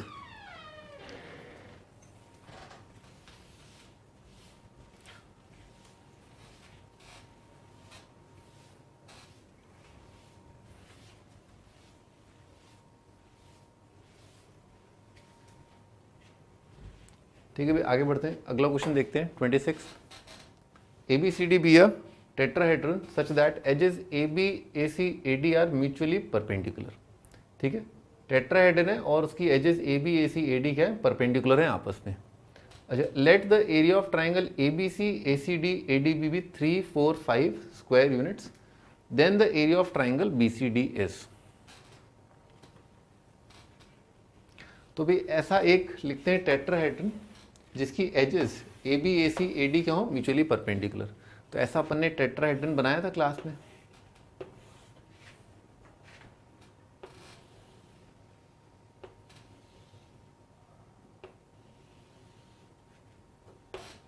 बेटे ये एक्स एक्सिस, ये बेटे वाई एक्सिस, और ये क्या है, जेड एक्सिस। ये पॉइंट क्या है, ओरिजिन। अब इसने बोला ए बी, इसको इसने ए बोल देते हैं अपन, A B, A C, A D. और क्या बोला इसने, म्यूचुअली परपेंडिकुलर तो ले लिए क्योंकि एक्स एक्सिस और वाई एक्सिस के बीच का एंगल 90, वाई और जेड के बीच का एंगल 90, और एक्स और जेड के बीच का एंगल 90 होता है, पता ही है। एरिया ऑफ ट्राइंगल, बेटे ऐसा करते हैं, इंटरसेक्ट फॉर्म से चलते हैं। इसको बोल देते हैं एक्स इंटरसेक्ट बोल देते हैं प्लेन का बी, वाई इंटरसेक्ट बोल देते हैं अपन सी, जेड इंटरसेक्ट बोल देते हैं डी। ठीक है, ऐसा बोल दिया अपन ने। अब क्या कह रहा है, एरिया ऑफ ट्राइंगल एबीसी। भैया खुद कह रहा है कि ए बी ए सी क्या है, परपेंडिकुलर है, तो ट्राइंगल एबीसी क्या हो जाएगा, राइट एंगल ट्राइंगल। और बेटे राइट एंगल ट्राइंगल का एरिया क्या होता है, हाफ ऑफ लेग्स। तो एक लेग की लंबाई अगर बॉम्बे, एक की कलकत्ता है, तो एरिया हो जाएगा half of Bombay into Calcutta, और इसका वैल्यू कितना दे रखा है, 3। तो बेटे बीसी कितना आ गया, 6। ACD, बेटे ACD में AC और AD क्या है, परपेंडिकुलर है, तो इसका भी एरिया आ जाएगा half of C into D, और ये दे रखा है अपने को 4। तो बेटे CD कितना दे रखा है अपने को, 8 और 5, तो ये और ये इनका प्रोडक्ट है, तो half of B into D बेटे कितना रखा है, 5, तो BD कितना आ जाएगा बेटे, 10 है ना, ये आ रहा है एरिया ऑफ ट्राइंगल BCD। अब आप सोचो, मैंने आपको फंडा बताया था क्लास में, किसी भी ट्राइंगल का अगर अपने को एरिया लिखना है तो एरिया के लिए क्या करना होता है, ट्राइंगल के 2 साइड वेक्टर्स लिखने होते हैं, उनके क्रॉस का मॉड का हाफ, ये होता है उस ट्राइंगल का एरिया। तो हमें भी क्या करना होगा, BCD के एरिया के लिए कोई भी 2 जो आपकी इच्छा हो वो लिख लो।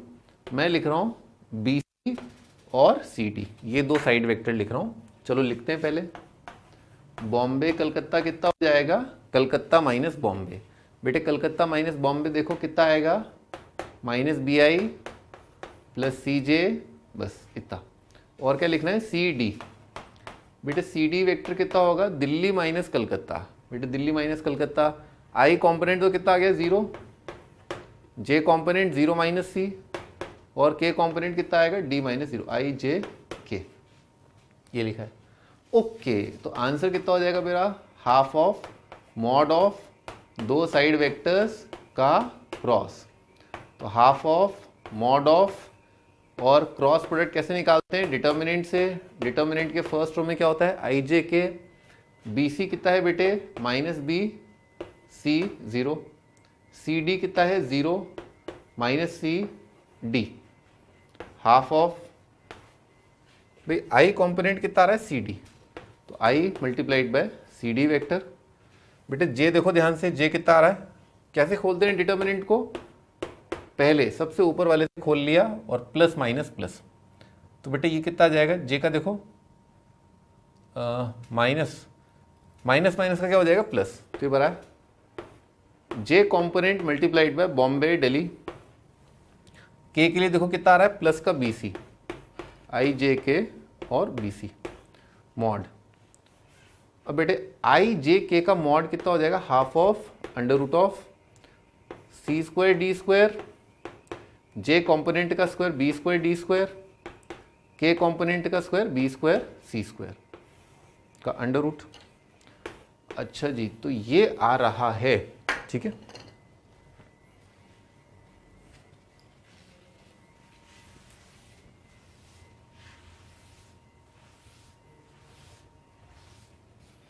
ऑल राइट, और अपने को क्या पता है, अपने को ये पता है, ये पता है, ये पता है।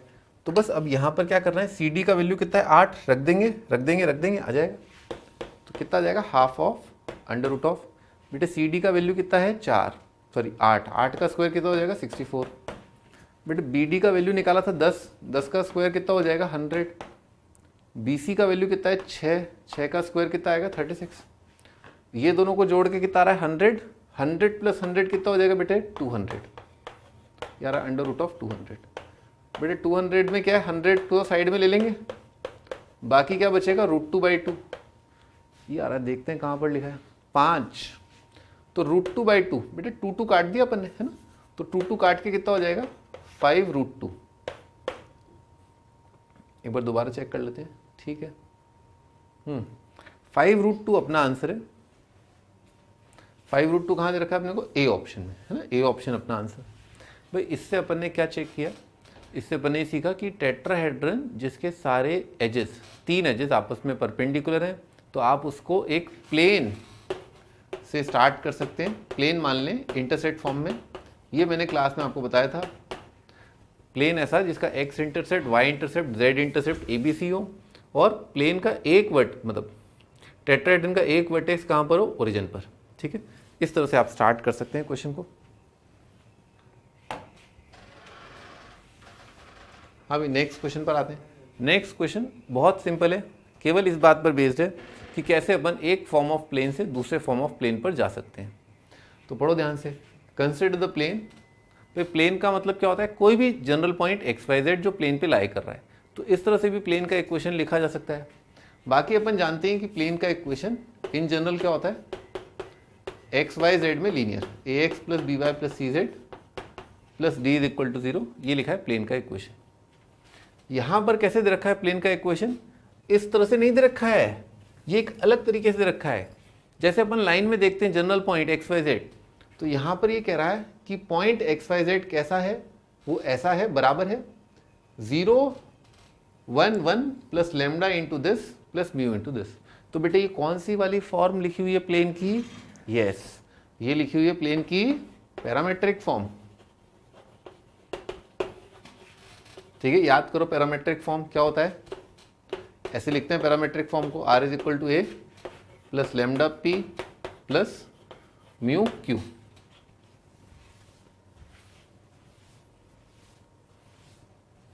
R = A + लैम्डा P और प्लस म्यू Q, है ना, ये होता है अपना पैरामेट्रिक फॉर्म। तो बेटे इसमें पैरामीटर कौन होते हैं, लैम्डा और म्यू, R पैरामीटर्स, ये जो है पैरामीटर्स हैं, लैम्डा म्यू आर पैरामीटर्स। अब the distance of this plane, तो पहले ऐसा करते हैं भाई, अपने को ये पता है जनरल फॉर्म, और जनरल फॉर्म ऑफ प्लेन का पॉइंट x1 y1 z1 से डिस्टेंस कितना होता है, फॉर्मूला क्या होता है, ax1 by1 cz1 + d का मॉडुलस और divided by √a² + b² + c²। बिल्कुल जैसा पॉइंट का एक लाइन से डिस्टेंस होता है उसका फॉर्मूला, वैसे ही पॉइंट का प्लेन से डिस्टेंस का फॉर्मूला ये होता है। अब बेटे जो नेक्स्ट स्टेप है वो ये है कि अपन कैसे इस शक्ल को इस शक्ल में कन्वर्ट कर दें। तो यहाँ पर बेटे ए पॉइंट जो है क्या होता है, ए पॉइंट होता है point through which plane passes, है ना। ए पॉइंट क्या होता है, वो सिंपल पॉइंट जिससे ये प्लेन पास कर रहा है। और बेटे पी वेक्टर और क्यू वेक्टर क्या होते हैं, वेक्टर पैरेलल टू प्लेन, ठीक है, वेक्टर्स हैं जो प्लेन के पैरेलल हैं। मैं एक तस्वीर बना देता हूं जिससे आपको साफ साफ दिखाई देने लगेगा कि कहां पर कौन होता है। ए पॉइंट होता है, पी वेक्टर यूं लेटा हुआ होता है, और क्यू वेक्टर भी यूं फैला हुआ होता है प्लेन पर। और फिर कैसे डिराइव करते थे अपन क्या करते थे, कोई भी जनरल पॉइंट मान लेते थे जो प्लेन पे लाई कर रहा है XYZ, और बेटे क्या करते थे अपन, पॉइंट को अपन जनरल पॉइंट, फिक्स पॉइंट और जनरल पॉइंट को जोड़ देते थे। इससे अपने को क्या मिलता था, वेरिएबल वेक्टर। इससे क्या मिलता था, वेरिएबल वेक्टर ऑन प्लेन। और बेटे variable vector on plane, vector on plane, vector on plane, तीन वेक्टर अगर प्लेन पे लाई कर रहे हैं तो तीनों वेक्टर क्या हो गए, कोप्लेनर। और बेटे कोप्लेनर की कंडीशन क्या होती थी, तीन वेक्टर्स के डिटर्मिनेंट का वैल्यू कितना आ जाएगा, 0। ठीक है, क्या होता है, तीन वेक्टर्स के coplanar condition determinant is equal to 0। और डिटर्मिनेंट या बॉक्स याद आ गया होगा अब तो, बॉक्स है AR P और Q। तो चलो अपन इसको छापते हैं, फिर अपना ये बन जाएगा अपना कार्टेशियन फॉर्म। तो क्या बन रहा है भाई, x माइनस 0 है ना बेटे, AR कितना हो जाएगा, पॉइंट R माइनस पॉइंट है, AR कितना होगा, final point minus initial point. तो बेटे कितना आएगा, x माइनस 0, और बेटे कितना आएगा y माइनस 1, और बेटे कितना आएगा z माइनस 1। P और Q बेटे वहाँ तो कितना आ जाएगा, 1 माइनस 1 1, और कितना आएगा 2 माइनस 1 0। ये कितना आ गया 0, एक बार चेक कर लेते हैं, 0 1 1 1 माइनस 1 1 और 2 माइनस 1 0। ठीक है, इसको खोल लिया अपन ने, कैसे, प्लस माइनस प्लस। तो बेटे कितना आएगा x इंटू ये कितना हो जाएगा 0 माइनस माइनस माइनस का कितना हो जाएगा plus minus y minus 1 into कितना आ रहा है बेटे 0 माइनस दिस इंटू दिस कितना आएगा 2, और बेटे यहाँ पर कितना आएगा z माइनस 1 मल्टीप्लाइड बाय बेटे ये कितना आएगा माइनस 1, और ये बेटे कितना आ जाएगा प्लस का 2 इज इक्वल टू 0। तो यहाँ पर कितना आ रहा है x, यहाँ पर कितना आ रहा है प्लस का 2 इंटू वाई माइनस 1, और बेटे यहाँ पर कितना आ रहा है z माइनस 1 है 0। कुल मिला के इसको तसल्ली से खोल लिया ऐसे, और बेटे माइनस 2 माइनस 1 कितना हो जाएगा, माइनस 3 इज 0, है ना यार। ओके, तो अपन क्या कर चुके हैं अब तक अपन ने कन्वर्ट कर लिया है पैरामेट्रिक फॉर्म ऑफ प्लेन को जनरल फॉर्म ऑफ प्लेन में, और अब हम रेडी हैं इस प्लेन का ओरिजिन से डिस्टेंस निकालने के लिए। तो क्या करना होता है इसमें, x y z को रखना होता है 0, रख दिया 0 0 0 माइनस 3 का mod divided by under root of बेटे x के कोफिशिएंट का स्क्वायर, y के कोफिशिएंट का स्क्वायर और z के कोफिशिएंट का स्क्वायर। तो बेटे माइनस 3 का मॉड कितना आएगा 3, नीचे कितना आएगा √6। ऑप्शन देखना होगा भाई, 3 को बेटे ऐसे लिख लिया है ना, 3 को कैसे लिख लिया √3 है ना, और √6 को कैसे लिख लिया √3 √2 है ना, √3 गॉन, कितना रहा बेटे √3 अपॉन √2 है ना। ऑप्शन देखते हैं बेटे, √3 अपॉन √2 एक ही ऑप्शन दे रखा है ना, सी ऑप्शन। तो सी ऑप्शन अपना आंसर। भाई इस सवाल से अपन ने क्या सीखा, कैसे कन्वर्ट करते हैं प्लेन का equation in parametric form to general form. बार बार मैंने आपको यही बताया कि आपको चेस करना है, आपको भागना है। किसके पीछे भागना होता है, प्लेन की इक्वेशन के लिए भागना होता है, एक तो पॉइंट मिल जाए और एक नॉर्मल मिल जाए, है ना, पॉइंट और नॉर्मल। तो मैंने जो पैरामेट्रिक फॉर्म है उससे पॉइंट निकाला, पॉइंट तो यही था अपना, है ना, i 0i 1j 1k, और जो नॉर्मल है बेटे वो कैसे निकाला, p क्रॉस q से, है ना। दो वेक्टर्स अगर प्लेन पे हैं तो उनका क्रॉस क्या देता है अपने को, प्लेन का नॉर्मल। ठीक है, इस तरह से मैंने प्लेन का इक्वेशन निकाल लिया। ठीक है, आगे बढ़ते हैं। डिस्टेंस फॉर्मूला तो बहुत सिंपल होता ही है।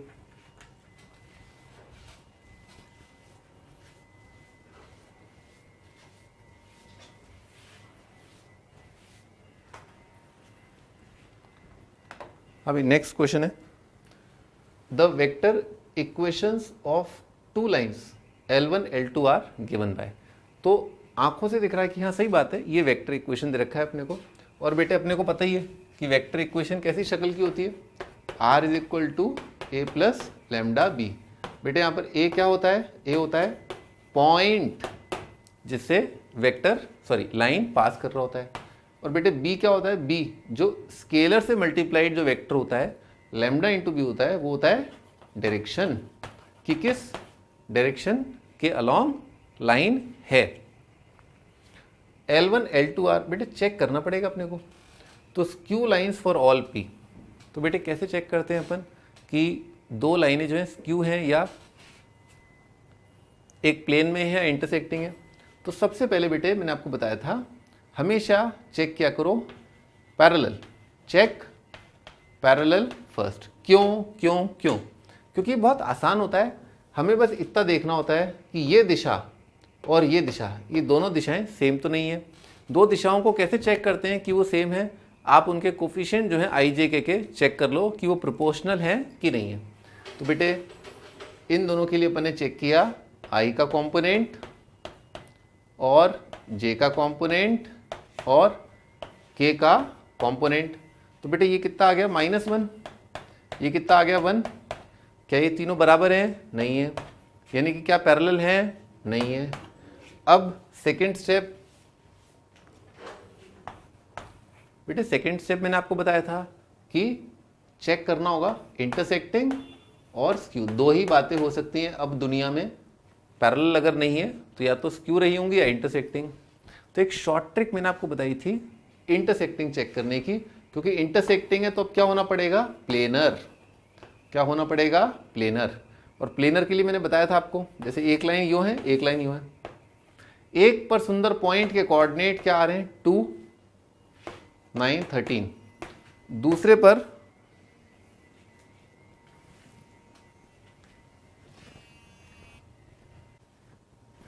हाँ भाई, तो अपन चेक कर रहे हैं कि व्हाट इज द कंडीशन कि दो लाइंस इंटरसेक्टिंग है या स्क्यू है। तो जैसे अगर मान लो इंटरसेक्टिंग है तो अपन ने पहली लाइन पर एक पॉइंट ले लिया 2, 9, और ये जो लाइन है इसकी दिशा जो है वो किस वेक्टर के अलॉन्ग है? I + 2j + 3 के। सिमिलरली दूसरी लाइन जो है वो कौन से सुंदर पॉइंट से पास कर रही है? -3, 7 और P। और बेटे वो कौन से दिशा के अलॉन्ग है सेकेंड लाइन? वो इस डायरेक्शन के अलॉन्ग है, -I + 2j और -3 के। All right. अब क्या पूछा इसने? The vector equation of two lines are given by this, then the lines L1 L2 R। तो अपन ये देखें कि अगर मान लो दोनों अगर भिड़ रही हैं और दोनों पर जो सुंदर पॉइंट है अगर उनको जोड़ दें अपन तो अपने को एक दिशा मिलेगी, पॉइंट माइनस पॉइंट से वेक्टर मिलेगा, और एक वेक्टर ये होगा और एक वेक्टर ये होगा। तो बेटे अगर लाइनें भिड़ रही हैं तो देख रहे हो इस तस्वीर से दिख रहा है कि ये वाला जो वेक्टर है पॉइंट माइनस पॉइंट, ये लाइन का डायरेक्शन जो है और ये लाइन का डायरेक्शन जो है, तो ये और ये तीनों डायरेक्शन क्या हो गए? Parallel, sorry coplanar. तो तीन डायरेक्शंस अगर कोप्लेनर हैं तो उनका डब्बा कितना होता है? 0। तो डब्बा 0 कर देते हैं। तो डब्बा 0 किया भाई, पॉइंट माइनस पॉइंट, बेटे पॉइंट माइनस पॉइंट हो जाएगा, ये माइनस ये कर रहे हैं अपन, तो कितना हो जाएगा? 5, 9 - 7 कितना हो जाएगा? 2, और यहाँ पर आ जाएगा 13 - P। ये पॉइंट माइनस पॉइंट, ये कितना हो जाएगा? 1, 2, 3। और बेटे ये वेक्टर कितना आएगा? -1, 2 और -3। ऑल राइट, ये चेकआउट करना है अपने को क्या आ रहा है। तो भाई ऐसा करें अपन, इन दोनों को अपन ऐड कर दें तो पटाख से दिख रहा है 0 और यहाँ पर 0। तो अपन ने इन दोनों को ऐड कर दिया और इन दोनों को सब्ट्रैक्ट भी कर दें, एक और 0 आ जाएगा। तो 5 - 1 कितना हो जाएगा? 4, 0, और दिस माइनस दिस कितना हो जाएगा? 10 - P। इन दोनों को तो अपन ने सब्ट्रैक्ट किया, मैं लिख देता हूँ क्या ऑपरेशन किया अपन ने। R1 goes to R1 - R2। फिर इन दोनों को क्या किया अपन ने? ऐड, यानी कि अब अगला ऑपरेशन ये कि R2 is R2 + R3। तो बेटे ये प्लस ये कितना हो जाएगा? 0, ये प्लस ये कितना हो जाएगा बेटे? 4, ये प्लस ये कितना हो जाएगा? 0, यहाँ पर आ जाएगा -1, 2, -3। ऑल राइट, अब खोल लेते हैं अपन। भाई कहाँ से खोलें? पहले वाली रो से खोल लेते हैं, है ना, उसी की आदत पड़ी है अपने को। प्लस माइनस प्लस, अच्छा तो बेटा कितना आएगा? 4 × -3 कितना हो जाएगा? -12। तो 4 × -12, 0 का तो हटाओ, इसका देखते हैं। तो 10 - P, 10 - P मल्टीप्लाइड बाई कितना आ जाएगा? 0, और ये कितना हो जाएगा? प्लस का 4 इज इक्वल टू, बेटे कितना आ रहा है? -48 प्लस कितना आ रहा है? 10 - P, यानी कि 40 - 4P, -8 - 4P इज 0। तो बेटे P का वैल्यू कितना आ गया? -2। P is -2। तो स्क्यू लाइंस, भाई अगर ये नॉट आता है ना, अगर ये मान लो 0 है तो 0 का मतलब क्या है? कोप्लेनर। अगर ये 0 नहीं आता तो इसका मतलब क्या है? Not coplanar. और नॉट कोप्लेनर ऑटोमेटिकली इंप्लाई करता है स्क्यू। तो अगर ये कह रहा है skew lines for all P, तो ये तो गलत कह रहा है, ठीक है ना। हर एक पी के लिए तो ये स्क्यू आए, ऐसा नहीं है, क्योंकि कौन सी वैल्यू पी की जिसके लिए स्क्यू नहीं आ रहा, -2 के लिए। So skew lines for all P, ये कहना गलत है, क्योंकि स्क्यू लाइन तब आ रहा है जब पी का वैल्यू क्या हो, -2 न हो, तो ये गलत हो गया। Intersecting for all P belonging to R and the point of intersection ये है। तो बेटे इंटरसेक्टिंग हमेशा हो, ये भी कहाँ आ रहा है, इंटरसेक्टिंग तो तब आता जब ये कितना होता 0, और इंटरसेक्टिंग कब आता, जब p का वैल्यू कितना होता -2। तो p -2 के लिए इंटरसेक्टिंग आ रहा है, हर एक के लिए नहीं आ रहा, तो ये भी क्या हो गया, गलत। Intersecting lines for p is equal to -2, ये क्या हो गया, करेक्ट, क्योंकि अभी अपन ने निकाला कि लाइंस के कोप्लेनर होने का कंडीशन क्या है, p -2।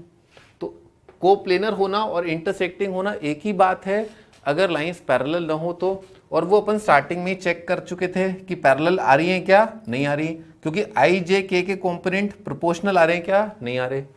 तो लाइन पैरेलल नहीं है और एक प्लेन में है, तो डेफिनेटली लाइन क्या आई होंगी, इंटरसेक्टिंग। तो इसका मतलब आंसर सी करेक्ट है। एक बार डी और देख लेते हैं, intersecting for all real P, तो जब सी करेक्ट है तो डी तो ऑटोमेटिकली रॉन्ग हो गया, क्योंकि केवल इंटरसेक्टिंग इस वैल्यू के लिए आ रही है, हर एक के लिए नहीं आ रही, तो ये ऑप्शन गलत है। तो आंसर कितना आ जाएगा अपना, सी ऑप्शन। भाई इस क्वेश्चन से अपन ने क्या क्या रिवाइज किया, अपन ने ये रिवाइज किया कि एक तो दो लाइंस के इंटरसेक्टिंग होने के लिए पहले चेक करना होता है कि वो पैरेलल है कि नहीं है, सबसे पहले ओरिएंटेशन के लिए। सेकंड, अगर वो इंटरसेक्टिंग है तो उनके लिए डब्बा क्या कर दें, 0। डब्बा कैसे बनाना होता है, एक तो पॉइंट माइनस पॉइंट, डब्बे का पहला एलिमेंट, सेकंड होता है फर्स्ट लाइन जिस डायरेक्शन में, थर्ड होता है सेकंड लाइन जिस डायरेक्शन में। इस डब्बे को 0 कर दिया तो लाइंस क्या हो जाएंगी, इंटरसेक्टिंग और कोप्लेनर। अगर डब्बा 0 नहीं आया तो लाइंस क्या हो जाएंगी, स्क्यू।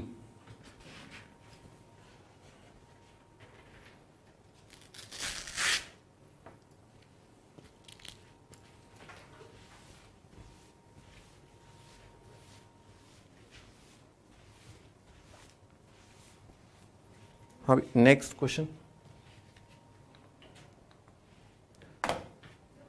नेक्स्ट क्वेश्चन है, a parallelepiped is formed by planes drawn through the points 1 2 3 9 8 5 parallel to the coordinate planes, है ना, ये बहुत इंपॉर्टेंट है, parallel to the coordinate planes. Then which of the following is not the length of an edge of this rectangular parallelepiped. हाँ भाई, parallelepiped is formed है ना, तो आप ये सोचें कि एक पैरेललोपाइप्ड है, जस्ट इमेजिन कि कोऑर्डिनेट एक्सिस कैसे हैं। वैसे तो मैं ट्राई कर रहा हूँ, पर 3D को आपको विजुलाइज करना आना चाहिए। जैसे ये x है, ये y है, ये z है। तो मान लीजिए आपका फर्श जो है, इस कमरे को इमेजिन करिए, फर्श जो है वो आपका XY प्लेन है, ये आपका XY प्लेन, जो YZ प्लेन है ना, ये YZ प्लेन अपना। 3D फिगर इमेजिन करना आना चाहिए। और ये आपका XZ प्लेन है ना, इस तरह से, ओके। अब आपको इमेजिन करना ये आना चाहिए, है ना, ये आपका X एक्सिस, ये आपका Y एक्सिस। मैं बता देता हूँ, ये आपका X एक्सिस है। आप ये कमरे की एज नहीं देख पा रहे हैं, पर कोई बात नहीं, आपको इमेजिन करना है। दिस इज X एक्सिस, ये X एक्सिस है, ये Y एक्सिस है, और ये जो छत की तरफ जो डायरेक्शन जा रहा है ये Z एक्सिस है। अब आपको इमेजिन करना है कि फर्श कहाँ पर पड़ा हुआ है, ज़मीन पर। तो बेटे ये जो पार्ट है ना, ये जो पार्ट है, देख रहे हो, ये जो पार्ट है जो इसका ये है, ये क्या है, पैरेलल टू XY प्लेन। ये फर्श और छत, ये सब क्या है, पैरेलल टू XY प्लेन। तो ये जो इस क्यूबॉइड का सरफेस है, ये वाला part, this is parallel to XY plane.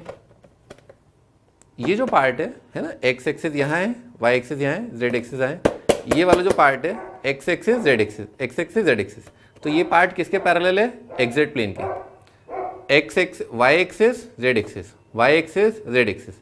तो ये जो पार्ट है, ये जो पार्ट है, ये दोनों ही पार्ट ये किसके पैरेलल है, YZ प्लेन के। अब इसने क्या बोला है, parallelepiped is formed by planes drawn through the points. अब आप इमेजिन करें, अगर आपको मान लो क्वेश्चन को आसान कर देता हूं मैं आपके लिए। मान लो ये एक्स एक्सिस वाई एक्सिस है, सिंपल। और बोला है एक रेक्टेंगल है बेटे, और रेक्टेंगल के जो साइड्स हैं, उसकी जो साइड्स हैं वो क्या है, parallel to x axis and y axis. क्या दे रखा है अपने को, रेक्टेंगल की जो साइड्स हैं वो क्या है, parallel to x axis y axis.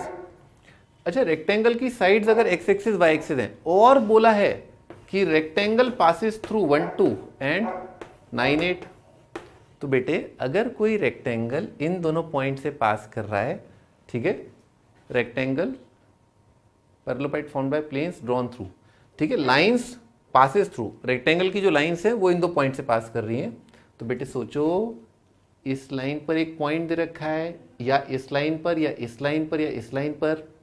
तो अगर आपको कोई एक पॉइंट दे रखा है रेक्टेंगल की लाइंस 1 2, और बेटे क्या इस लाइन पर क्या 9 8 हो सकता है, नहीं हो सकता, क्योंकि इस लाइन पर तो क्या होगा, y कोऑर्डिनेट कांस्टेंट होगा, तो ज़रूर इस लाइन पर ही पॉइंट आया होगा, तो ज़रूर यही पॉइंट रहा होगा।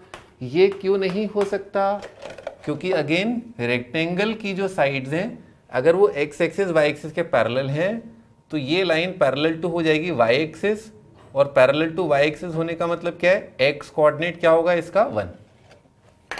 तो इसका मतलब क्या हुआ कि ये जो लाइन है ये वर्टिकल है, ये लाइन हॉरिजॉन्टल है, और बेटे अब तो आराम से दिख रहा है रेक्टेंगल का जो एज लेंथ है बेटे क्या होगा, इसका x कोऑर्डिनेट माइनस इसका x कोऑर्डिनेट, यानी कि कितना होगा 9 -1। और बेटे रेक्टेंगल का ये जो दूसरा साइड है ये क्या हो जाएगा, इसका y कोऑर्डिनेट माइनस इसका y कोऑर्डिनेट, मतलब कितना हो जाएगा 8 -2। अब इसी पिक्चर को अपन 3D में ले जाते हैं, 2D पिक्चर का 3D बना रहे हैं, तो ऐसा बनेगा। तो बेटे ये जो प्लेन है, ये जो प्लेन है, ये जो प्लेन है, इनकी इक्वेशंस इमेजिन करो। जैसे फर्श की इक्वेशन क्या होती है, फर्श की इक्वेशन होती है z = 0। अब बेटे मान लो ये पॉइंट ये 1 2 3, तो बेटे इसकी इक्वेशन क्या होगी, इस प्लेन की इक्वेशन क्या होगी, यस z = 1। अच्छा, और छत की इक्वेशन क्या होगी, छत की इक्वेशन क्या हो जाएगी, z = मैं गलत बोल गया, z = 3, और इसकी इक्वेशन क्या हो जाएगी, z = 5। ठीक है, ये दो इक्वेशन आएंगी। तो कुल मिला के अगर अपन देखें कि अगर हमें एक ये पॉइंट दे रखा है और एक हमें ये पॉइंट दे रखा है, ये दो पॉइंट दे रखे हैं, तो बेटे जो एज लेंथ है वो सोचो क्या है, ये एक एज लेंथ है, ये दूसरा एज लेंथ है, और ये तीसरा एज लेंथ है, ये A, ये B और ये C। तो बेटे ये जो A है ना, ये वाला एज लेंथ है, वो बेटे एक्चुअली में क्या है, इसके और इसके x कोऑर्डिनेट्स का डिफरेंस है। बेटे दूसरा एज लेंथ ये वाला है ना, ये क्या है, इस पॉइंट के और इस पॉइंट के z कोऑर्डिनेट का डिफरेंस है, और इन दोनों पॉइंट्स के y कोऑर्डिनेट का डिफरेंस क्या होगा, ये y कोऑर्डिनेट का डिफरेंस है। तो एज लेंथ लिखना चालू करते हैं अपन। रेक्टेंगल में साइड लेंथ क्या होंगी, x का डिफरेंस, y का डिफरेंस। पैरेललोपाइड जिसके अंदर जो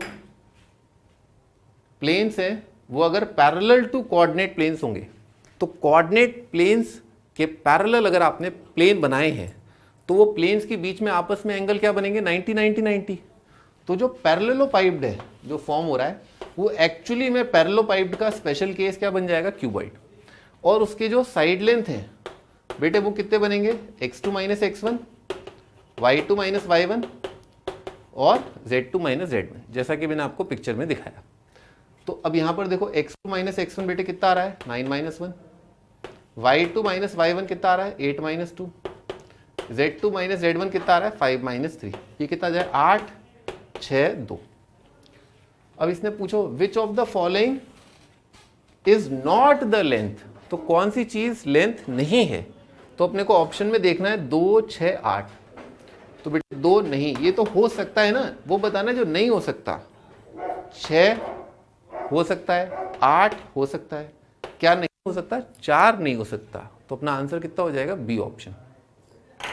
भाई इस सवाल से अपन ने क्या सीखा कि अगर कोई पैरेललोपाइड है और उसके जो प्लेन्स हैं अगर वो पैरेलल आ रहे हैं अलोंग जो नॉर्मल प्लेन्स होते हैं अपने x y y z z x, तो अगर ऐसे ऐसे ऐसे ऐसे प्लेन्स हैं तो इनके बीच में आपस में प्लेन्स के बीच का एंगल क्या हो जाएगा 90 90 90।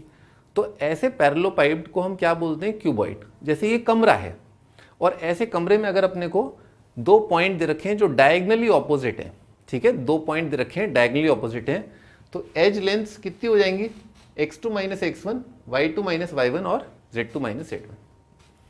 ठीक है भाई, आज के लिए इतना बहुत है।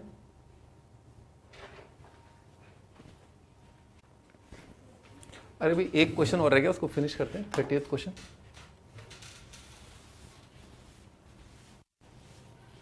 भाई the image of the line in the plane is the line. तो भाई इस क्वेश्चन के लिए मैंने आपको एक चीज बताई थी, सबसे पहले जैसे ही आपको एक लाइन दी जाए और एक प्लेन दिया जाए तो तुरंत चेक करें कि लाइन का और प्लेन का जो ओरिएंटेशन है ना, लाइन और प्लेन का जो ओरिएंटेशन है वो इस प्रकार का है, यानी कि लाइन जो है वो प्लेन को कट कर रही है, या लाइन जो है वो प्लेन के पैरेलल है ऐसे, या लाइन जो है प्लेन के ऊपर लाई कर रही है ना ऐसे, इस तरह से। तो हमें चेक करना होगा। कैसे चेक करेंगे? जैसे ये और ये में डिफरेंस क्या होगा भाई, इसमें लाइन जो है उसकी दिशा और प्लेन का जो नॉर्मल है उसका डायरेक्शन, लाइन का डायरेक्शन और प्लेन के नॉर्मल का डायरेक्शन, इनके बीच में एंगल क्या आएगा 90। तो बेटे लाइन जिस वेक्टर के अलॉन्ग है उस वेक्टर का नाम डिनोमिनेटर में देखो 3i plus j minus 5k, और बेटे प्लेन का नॉर्मल x y z के कोफिशिएंट में देखो कितना आ रहा है 2i minus j plus k। इनका डॉट प्रोडक्ट निकाला कितना आ रहा है 6 माइनस 1 माइनस 5, बेटे कितना आ गया 0। लो, यानी कि कौन सी वाली सिचुएशन है? ये वाली सिचुएशन है। अब हमें बस कोइंसिडेंटल चेक करना है, उसके लिए इसने वैसे ही मना कर दिया क्योंकि इसने क्या पूछा है इमेज, तो जरूर क्या रहा होगा, ऐसा रहा होगा। और बेटे इस लाइन का इमेज फील करो, कैसा आएगा, ऐसा आएगा। तो इस लाइन का इमेज अगर ऐसा आएगा तो इसकी दिशा और इसकी दिशा क्या है, सेम। तो आंसर में डिनोमिनेटर में जरूर क्या आएगा 3 1 माइनस 5। तो बेटे 3 1 माइनस 5 कहाँ है, यहाँ है, यहाँ है, और 3 1 माइनस 5 बेटे इसका नेगेटिव ये तो नहीं लिखा, तो ये गलत हो जाएगा, ये भी गलत हो जाएगा। तो आंसर क्या होगा, या तो बॉम्बे या दिल्ली में से कोई एक होगा। अच्छा, अब एग्जैक्ट निकालने के लिए इस लाइन पर एक सुंदर पॉइंट देखो, लाइन पर सुंदर पॉइंट का नाम क्या है 1 3 4। फिर बेटे मैंने आपको बताया था कि एक पॉइंट जो है उसका अगर अपने को इमेज निकालना है, पॉइंट का अपने को अगर प्लेन के अबाउट इमेज निकालना है तो उसका तरीका क्या होता है? उसका तरीका होता है, फॉर्मूला होता है ना, ax plus B y plus C z plus D is equal to 0। इसमें अगर अपने को इमेज निकालना है तो क्या होगा, x minus x1 by A, y minus y1 by B, z minus z1 by C is equal to minus 2 times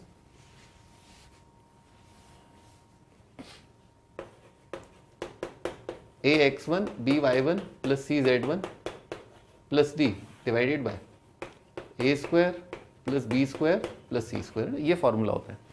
x1 y1 z1 तो पॉइंट है और a b c जो है वो नॉर्मल के डायरेक्शन रेशियोज हैं ऑफ द प्लेन। अब लिखते हैं अपन पॉइंट के लिए, तो ये आएगा x माइनस 1 बाय प्लेन के लिए कितना है 2, बेटे y माइनस कितना आएगा 3 अपॉन b कितना है माइनस 1, z माइनस पॉइंट कितना है बेटे 4, और बेटे z का कोफिशिएंट माइनस 2। पॉइंट को प्लेन में रख दिया, तो पॉइंट को प्लेन में रखा तो बेटे कितना आएगा 2 माइनस 3 प्लस 4 और प्लस 3 डिवाइडेड बाय लाइन का प्लेन का a square plus B square plus c square, तो कितना आएगा 4 प्लस 1 प्लस 1। ठीक है, ये आएगा। अब इसको एक बार थोड़ा सा गॉन, 2 और 4 6, 6 और 6 गॉन, कितना आ गया माइनस 2। पॉइंट देख लेते हैं भाई, इधर से आएगा x कोऑर्डिनेट, तो 1 माइनस 4 बेटे कितना हो जाएगा माइनस 3, 3 प्लस 2, 3 प्लस 2 कितना हो जाएगा बेटे 5, 4 माइनस 2 बेटे कितना हो जाएगा 2, तो कितना आ रहा है माइनस 3 5 2, माइनस 3 5 2 अपने को कहाँ दिख रहा है, बॉम्बे में। तो आंसर कितना हो जाएगा, बॉम्बे ऑप्शन। ठीक है भाई, तो आज अपन ने पेपर खत्म कर लिया। इस लास्ट क्वेश्चन से अपन ने क्या सीखा कि कैसे निकालते हैं अपन एक पॉइंट का प्लेन में इमेज। उसका फॉर्मूला ये मैंने क्लास में बताया था, ये अपना रिवाइज हो गया आज, ठीक है। और हमेशा ध्यान रखें लाइन और प्लेन के लिए ज़रूर चेक करें डॉट प्रोडक्ट, है ना, कि लाइन का प्लेन के साथ ओरिएंटेशन क्या है, ठीक है। तो नेक्स्ट 10 पेपर स्टार्ट करेंगे, लास्ट पेपर 7th जो टॉपिक वाइज है। Bye bye.